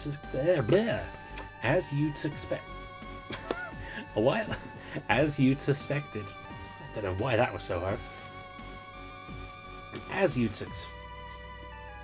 The underside of your bed is sealed off with more metal paneling, and the drawer is designed to catch on the inner framework before it slides all the way out. With the main material in its construction being steel and everything being welded together, you know you've got no chance of pulling the drawer out and crawling through. Scratch that idea. Sighing, you run your hands through your hair, wondering if there's anything left for you to try. You're just about to make another attempt at levering the panel next to your bunk off the wall when someone knocks loudly on the door. Step back from the door. What do you want, Rumney? Just shut up and do it. With a sigh, you move back to the far side of your quarters. You moved? Yeah. Now you just stay there. You roll your eyes. What did they think you were going to do? You're lucky the captain's so generous. You get room service. As Haru steps back, Dylan comes around the corner carrying a tray of food from the vendor in the mess hall. Hey, Lieutenant, how's it? Whoa, let's chat there, Dees. Tray on the ground and walk away. Yeah, chill out, Rumney, whatever. Muttering under his breath, Dylan lays the tray on the ground halfway between you and the door, and walks out of the room with Haru keeping their gun trained on you the entire time. Looking down at the tray, you see it's a fairly standard meal. Burger, fries, and a soda from one of the vending machines. You had to assume that Dylan had chosen this for you, as you couldn't imagine either of the pilots being so generous. Now, stay where you are. With their free hand, Haru reaches for the control panel on the opposite side of the door. Within a second, the door slides shut and you hear the click of its lock. You sigh to yourself. You weren't happy about the situation you were in, but at least they were feeding you. Let me guess, now I get it. Hello, Pee-Pee. Ah, no. Oh, ew, she's licking at my nose. Ew. Yes, I love you too. But your breath smells. Your breath stank. I'm surprised we don't need to get a ketchup bottle and pretend to be dead. You take the meal tray over to the terminal and sit down on the chair, balancing your food on the keyboard in order to use it as a makeshift table. At least Vanessa was feeding you. You've been starting to worry that you'd be left locked in your quarters the entire journey back to Europa Colony, with no one bothering to check in on you. After picking in a few fries, you raise the burger to your mouth and bite down. Ah, what the hell? You place the burger back down on the tray and run your tongue over your teeth. You're biting down on something hard. Pulling back the top of the bun to investigate, you find an entirely unexpected ingredient. Ha! Dylan, yes. Resting between the imitation lettuce and beef is a small pocket screwdriver, just short enough to be hidden within the burger. Grabbing it with a napkin, you inspect it. Not only is it small enough to bridge between the gaps of the panels to make up the ship's ceilings, walls and floors, but it's also got the right size head to unscrew any fixtures you might come across. Oh, this is perfect. You whisper to yourself. You got a screwdriver. You stand up to put it to use, but your stomach immediately roars in protest. Okay, first things first, I guess. Place the screwdriver in your pocket and pick the burger back up, quickly devouring both it and the fries. Alright, now it's time.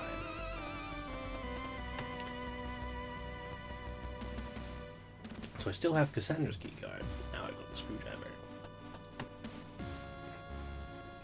Alright, let's see. Itchy arm. You clamber onto the bed and run your fingers over the seam between the panel and the rest of the wall. Taking the screwdriver out of your pocket, you work it into the small gap between the panel and the surrounding wall. You slowly run it along the parting for a few inches, until you feel it catch on something. Following some careful movements, you hear the sound of a latch undoing. That's one. You repeat this action a few more times along different parts of the panel. Eventually, the final latch is undone and the whole thing falls towards you. Nice, let's go. You carefully lower the panel off your bed and place it on the floor, so as not to alert Haru before returning to investigate what you revealed. Damn it, you cuss under your breath. Where you'd hoped to see a large space that you could crawl into, you're instead met with a solid steel structural wall, with only a few inches of space between it and where the panel had been affixed. You grip the screwdriver tighter and suppress the urge to pound your fist against the wall in frustration. You've been so close. Despite a follow-up examination, there was no way you could get into the newly revealed space. Not that it looked like it led anywhere anyway. With a deep sigh, you step off the bed. It looked like you'd have to find another way out of here. Oh. Well, that was fortuitous.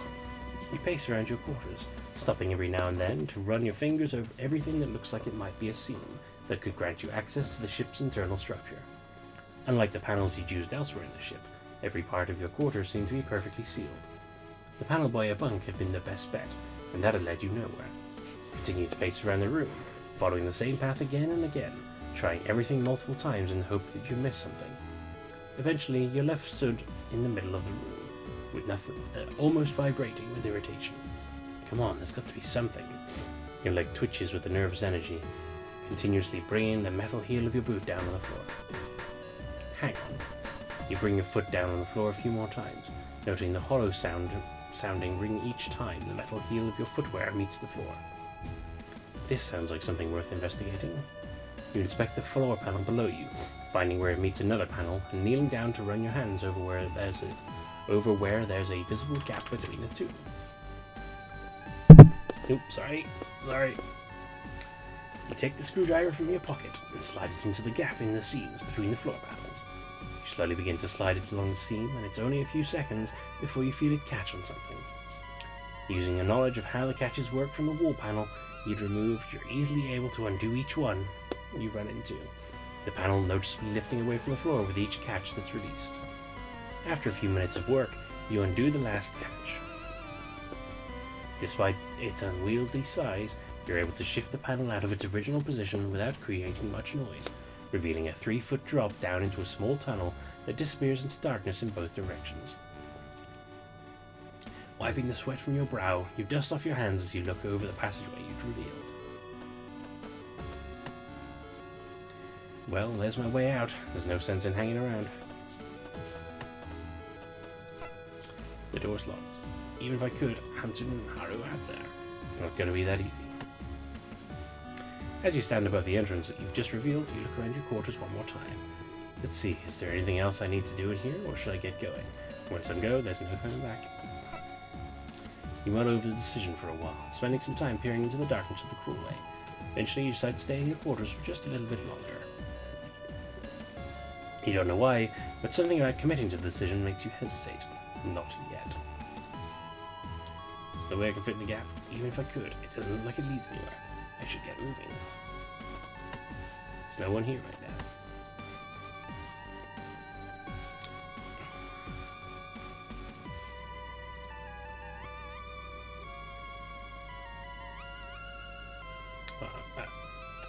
Now that I've got access to the crawlways, I don't need to risk taking a long shot like accessing the wiring. Whatever's going on behind that wall probably isn't going to help me. I should really get moving.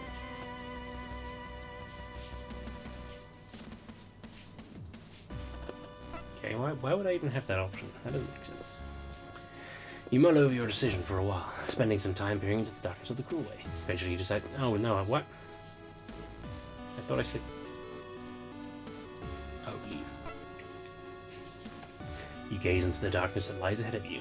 After a few moments of thought, your mind is made up. It's time to go. To prepare for your escape, you return to the panel that you... That's what I was trying to do. Making sure that all the catches are reconnected on the mounting boards. Then you prepare to do the same for the floor panel, sliding it into a position where you'll be able to replace it once you're in the crawlway. Once it's in place, you lower yourself down into the space underneath the floor, kneel down and slowly drag the panel over to the opening above you. Hello! It takes a few attempts to get it into the correct position, But eventually you have it, and all the mounts slide neatly back into the catches that had secured it in place. Now in absolute darkness, you drop to your knees and reach out with your one hand, groping at the darkness. You've got no idea what lies ahead, but you begin to crawl forward. The absolute darkness of the crawlway leaves you disoriented as you fumble your way forwards.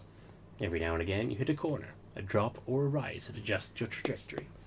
Hearing nothing but the gentle hum of the ship's systems on your own awkward shuffling, and unable to make anything out except for a dry, musty scent that has replaced the sterile smell that permeates the Gundog, you quickly lose your sense of direction and location. With nowhere to go but onwards, you continue slowly. You have no idea how long it's taken you, but you realize that you're able to distinguish the vague features of your surroundings. Sharp edges are now ever so slightly visible, and the seams and bolts that make up the inside of the crawlway have faded into view. Renewed with the potential that light coming from somewhere must mean there's an opening leading into some accessible part of the ship up ahead. You speed up, taking advantage of your restored vision to make your way forward without incident. You turn a corner and are met with a shaft of light that is broken up by the slow and lazy rotation of an overhead fan. Ooh, finally.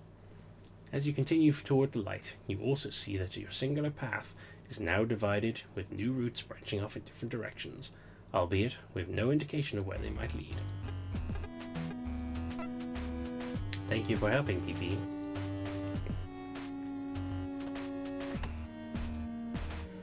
As you come level with the crawlway that branches off to your left, you noticed almost imperceptible sounds echoing off in the distance. You hold your breath and angle your ear towards the darkness that they come from, and focus, trying to identify them. It takes you some time to be able to distinguish the faint sounds properly from the general thrum of the Gundog systems, but as you concentrate, you realize you can make out the whir of motors, the sound of metal colliding with metal, and tools being used. It's too quiet to be engineering, which must mean this way leads to the hangar. You peer down the crawlway that stretches out in front of you, and do your best to make out anything that might indicate where it leads to. Despite your best efforts, all you can make out is pure darkness. There's no movement of air, sound, or smell that could indicate where it leads. Bless you. As ominous as it seems, pardon you, you know that you can't ignore it. You have to take every opportunity if you're going to free Cassie. As you approach the crawlway that stretches out ahead of you, your nose twitches. The entire time you've been crawling away from your quarters, all that you'd smelled had been a stale musk.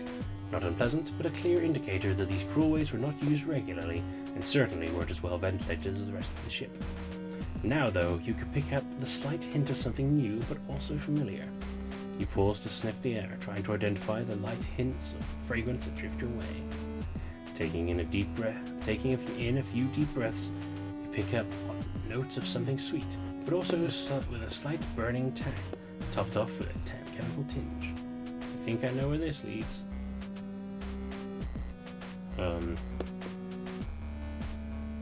Infirmary?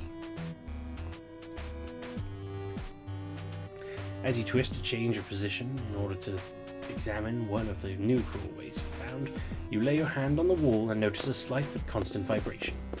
Running your hand along the paneling, you feel the occasional pulse of a more powerful regular vibration. There's only one thing on this ship that creates a vibration like that. That's probably where this crawlway leads. Engines, hangar, infirmary / sickbay,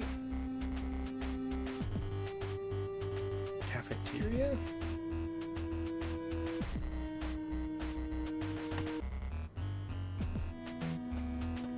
Let's go to the hangar.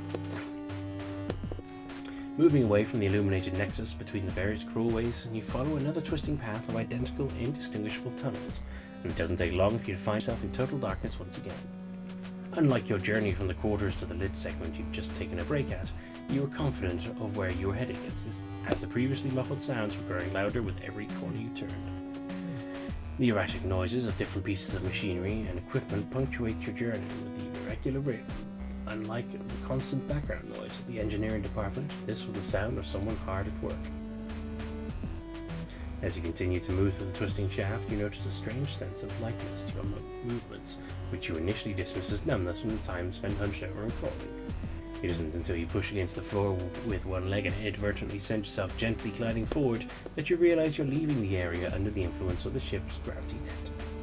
You hold your arms out in front of you to ensure you don't slam face first into the end of the corridor, into the current length of tunnel, thankful that you hadn't pushed with much force when you feel the cold steel on your palms.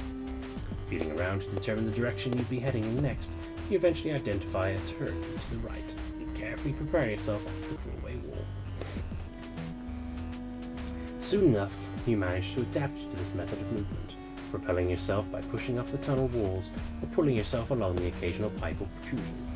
Eventually, you turn a corner and, for the first time since you've started down this path, you see the faint glow of light. Moving towards it, you realize that it's the outline of a hatch built into one of the walls. Now the sounds are almost as loud as if you were in the room with the machinery. You can clearly make out the dull thrum of a gantry crane moving from one end of its rail to another, interrupted by the irregular sound of an impact driver. Once you make your way over to the hatch, you grasp it faintly, its faintly illuminated handle, and twist. As you feel the mechanism disengage, you slowly push it open and peer through the gap. As you'd expected, the noises had guided you to the hangar, which you take your time to carefully survey, looking out for Hansen, Haru, or any other member of the crew that you didn't want to run into. Aside from Dalton, who was hard at work on Hansen's Juno and completely unaware of your presence, you don't see anyone. Alright, let's go. You perform another quick scan of the hangar to ensure that it's just you and the cadet who are around before kicking off a nearby wall towards Dalton. You can tell he's completely absorbed in his work, and it isn't until you lay a hand on his shoulder that he has any idea someone's in the hangar with him. Ah, Chief, I was just finishing off the final recoupling of the new bell muscles in the directional... Startled, Dalton swivels to face you, the look of terror on his face instantly replaced with one of pure confusion. Oh, it's you, Lieutenant. Wait, what are you doing out of your quarters?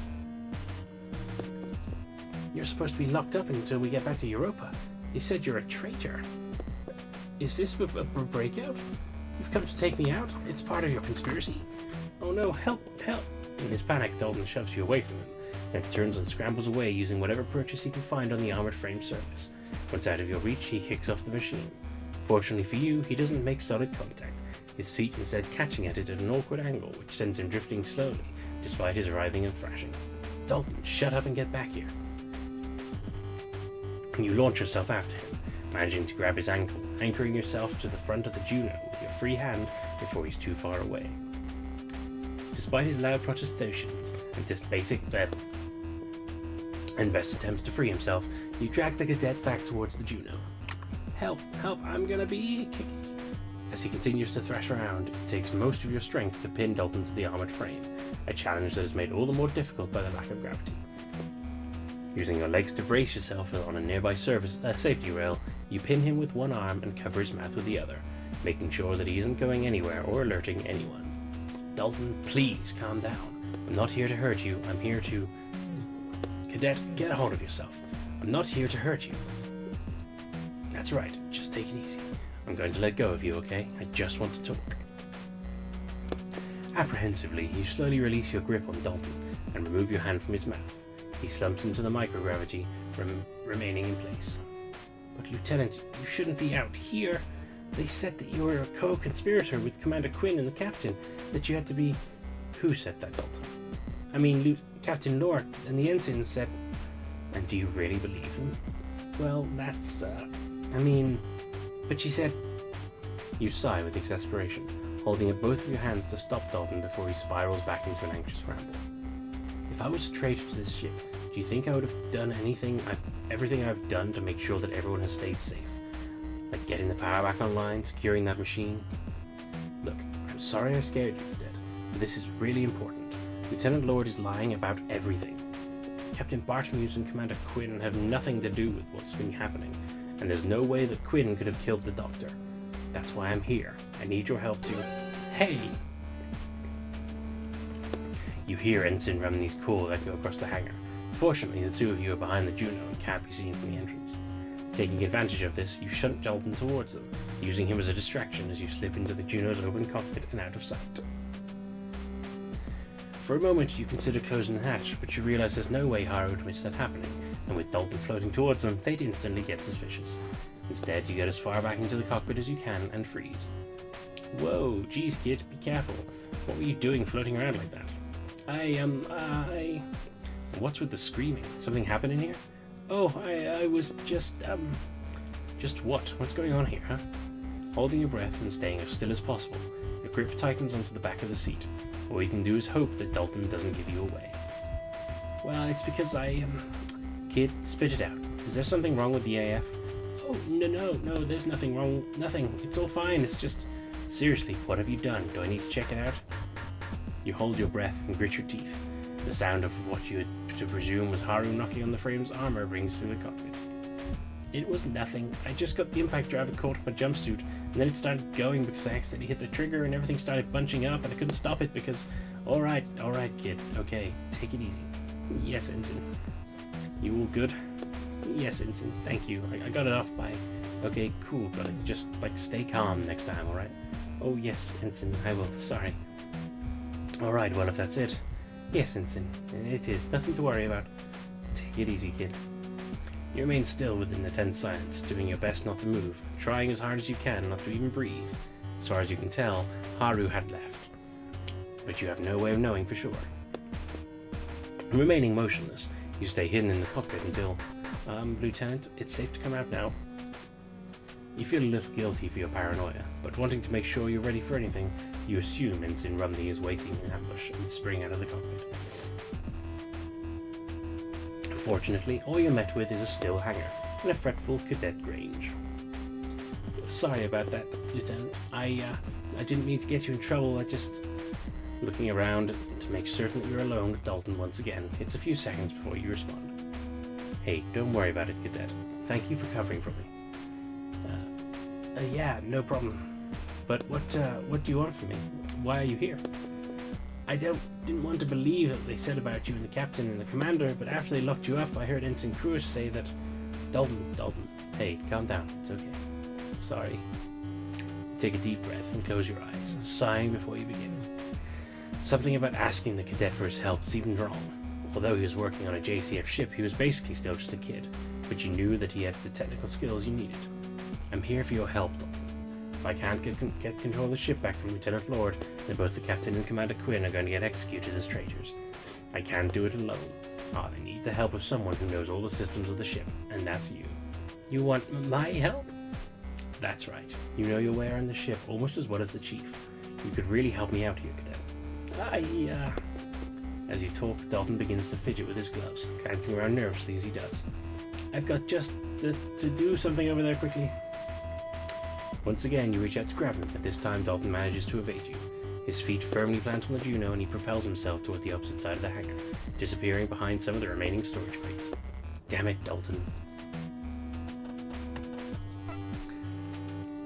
You launch yourself from the armored frame towards the far side of the hangar, stopping yourself on the first storage crate you arrive at. You quickly glance over the mess of containers, but aren't able to spot the young engineer.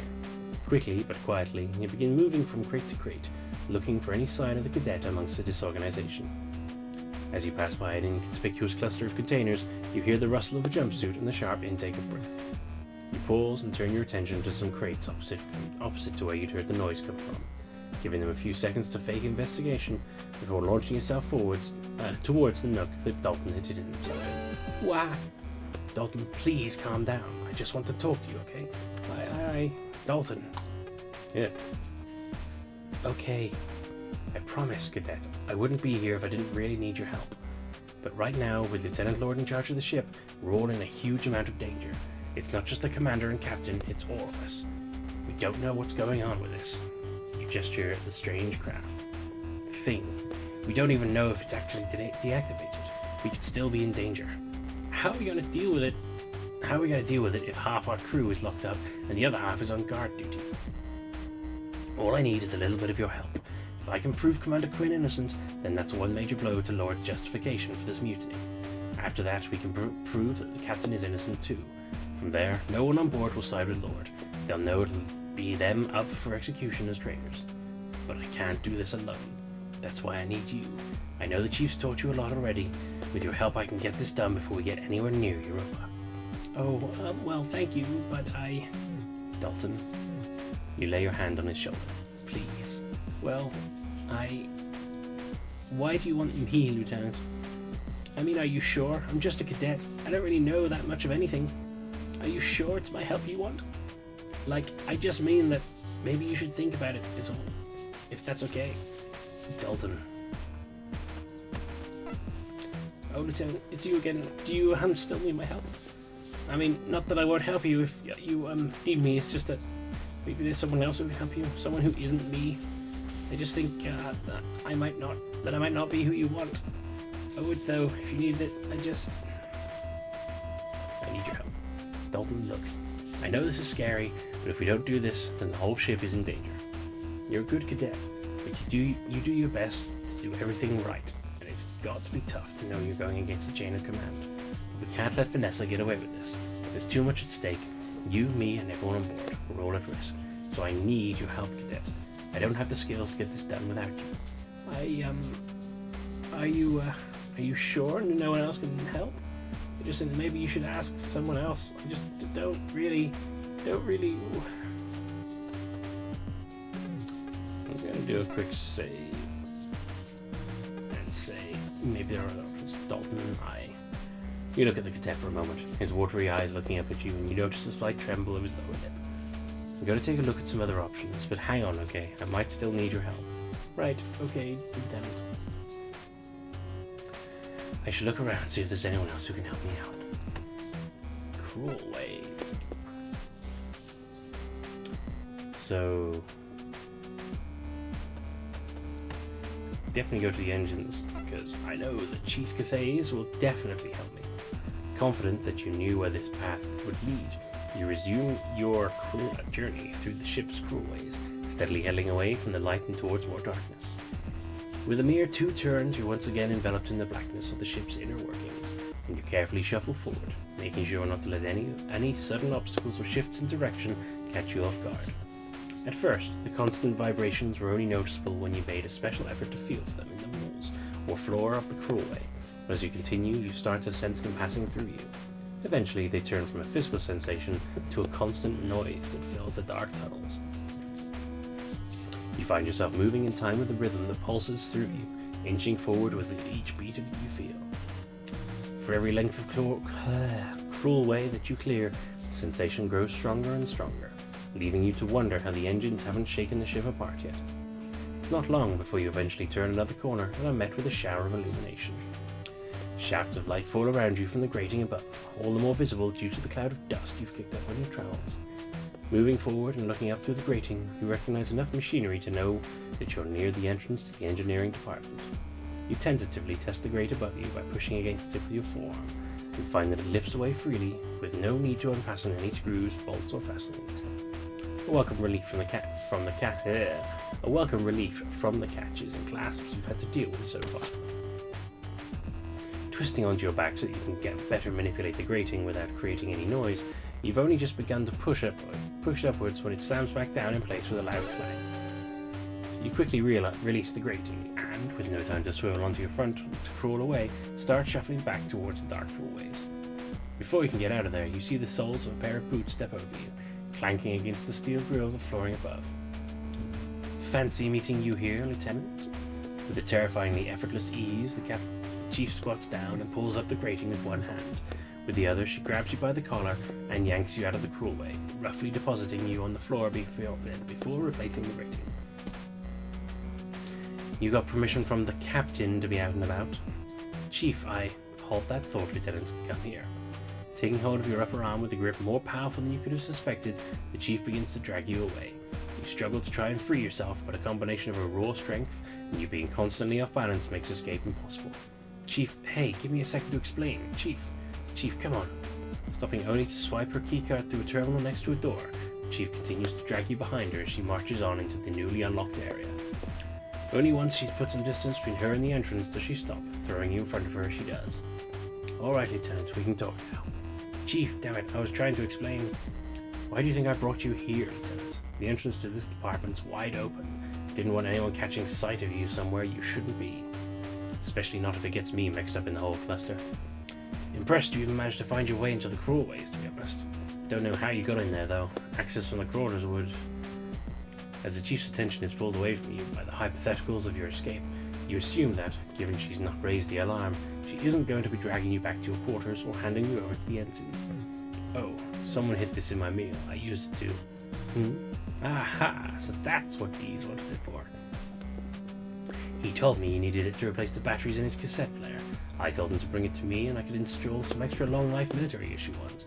Never seen that guy so insistent about anything the entire time I've known him, though, so I just handed it over in the end. Though it was strange. No way would he pass up the chance to extend his player's lifespan. Should have known that he was planning something. Probably has no idea how screwed he is if he gets found out. The chief, listen. Take it easy, Lieutenant. I'm not going to throw you in front of the new captain or her goons. Honestly, I admire the guts you got making it this far. Have you got a brain to go with them, though? What's your plan? Go to try and raid the armory? Take the ship back by force? Aye. Or try to sabotage it? Buy yourself some time. Because you listen to me, Lieutenant. I swear to God, if you screw with anything in here, I don't care if it's to deal with Lord, Chief. I'm not going to mess with anything, I promise. Good to know. I've got a job here, and that's to keep the ship running, no matter who's at the helm. And if you get between me and the smooth operation of this vessel, Lord's punishment won't be half as creative as mine. Well, so, Lieutenant, what's your plan? Bartimeus and Quinn are locked up. Lord's taking control of the ship, and the crew's not got enough skin in the game to push back. Let's hear it. You take a second to assess the chief's demeanor. You could see she was stressed out by the situation, but from what you made of her, she wasn't the sort of person who'd hand you over to Vanessa as soon as you were done explaining your plan. Alright, well, the way I figure, everyone's only going along with Lord because they've got more to lose than gain if they stick up for the captain. Her accusations, they kind of stack up if you don't look too closely. But both Captain Bartimeus and Commander Quinn were out of action when the Gundog went offline, and Quinn is the immediate suspect in the Doctor's murder. But I know there's no way Quinn could have done it. There's no way she could have done any of it. And if the captain wasn't around, I don't think that was on purpose. Not with how I saw her. If we can disprove those accusations with evidence, we can show the rest of the crew it'll be them getting charged as traitors due to their mutiny. Hello there, gorgeous. I assume she's back in her bed? Or in her crate? She had a crate. Did you have a good shower? Yeah, I needed that. And I washed my leg shave this one. This bit isn't safe for work. Yes. Lucky there's no video. Yeah, true. You kiss me. Superman doing How do I love you. Okay. Once we do that, they'll side with us over Vanessa easily. Even the ensigns have more sense than to stick with her. Well, you might have a point there. As it is, Lord's taking command could be seen by the JCF as a reasonable course of action, given what her actions are based on. But how do you plan on proving her wrong, Lieutenant? You're going to need some good evidence or to undermine her arguments. Well, you thought the broad strokes of the plan through, but you hadn't really had the time to consider the specifics. You've been too focused on navigating your way around the ship and finding out where you could access. I was hoping that I'd be able to get some help with that one, Chief. From you. Nice try, Lieutenant, but that's not happening. Sorry to burst your bubble there, but there's no chance I'm going to get wrapped up in Lord's games. If you want help, you're going to need someone else. Right now, I've got to make sure these engines keep ticking over. If I'm lucky, I can find the chance to get the long-range communication system back up and running before we get to Europa Colony. Chief, wait. Without giving you a chance to even try and convince her otherwise, the Chief has already turned her back on you and is striding out of the door she dragged you through earlier. Chief! You chase after her, following her through the doorway and grabbing her by the unyielding muscle of her upper arm. Chief, wait, just hear me out. In an instant, the Chief grabs your wrist, pulling your hand off her and angling your forearm away from you in a way that almost sends you off to your feet. I told you, Lieutenant, I've got one job, making sure this ship keeps sailing. I've got nothing against you, nothing against what you're trying to do, but keep me out of it. These engines are still touch and go right now, so if we want to make it back to Europa, they're gonna need my full attention. I don't have the time to get dragged into stupid little personal grudges or power plays. Chief releases your wrist, which you draw back quickly, in pain from the awkward angle it had been held at shooting up through your forearm. I like Lord as much as you do. I've I'd love to see her get taken down a peg or two. Hell, I'd have to take her down myself. With that, the chief turns on her heels and strides away towards the engine room. Chase after her, calling out to give you another chance to explain, which will please have no effect. You're being completely ignored. Eventually, she arrives at the entrance to one of the engine rooms, and before you can stop her, she steps through and closes it behind her, leaving you stuck in the opposite side. Damn it, Chief.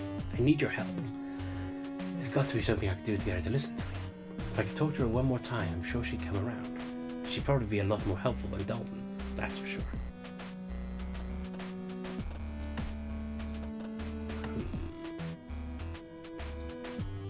Chief's in there. If I've got any hope of convincing her to help me, I need to get in. What time are we on? Well, that, unfortunately, is going to have to be it for tonight. But, wow, do we seem to have gone places with this. I have to admit, I was not expecting that we would wind up in a mutiny situation, trying to work out how to overcome an attempt at getting us all executed. But damn, we're here. And I'm going to try and get on here over the weekend so that I can dive into some more of this, because obviously we need to figure out how we're going to sort this shit out, because everything's gone a bit too far now. I was beginning to at least tentatively like Lord, but now obviously that's not gonna happen. And I'm still surprised at Haru. I genuinely thought they might have been a bit more lenient and less evil, or at least easily swayed. But hey, guess that's just my poor judge of character. But anyway, thank you all very much for checking this out. Obviously, we'll be back soon with some more. Please keep an eye out for that. And as I always say with these, please follow all the creators, the people responsible for this. My good friend John Durham, who can be found at Space Colony Studios. His artist, K. Butts Savage. Otherwise known as K. Butts, which is... one day I will learn what the K-Butts Corner. What am I on about? Savage. K-Butts Corner. Oh, it's Buttsman Savage / K-Butts Corner, KBUTZKORNER on Blue Sky. And the musician responsible for this, the amazing music, which I haven't even noted this time, but there's been some cool shit going on, particularly like this very Metal Gear-esque sneaking music. The composer Daniel, who is Flumby Dumby on Blue Sky. That's FLUMBEEDUMBEE.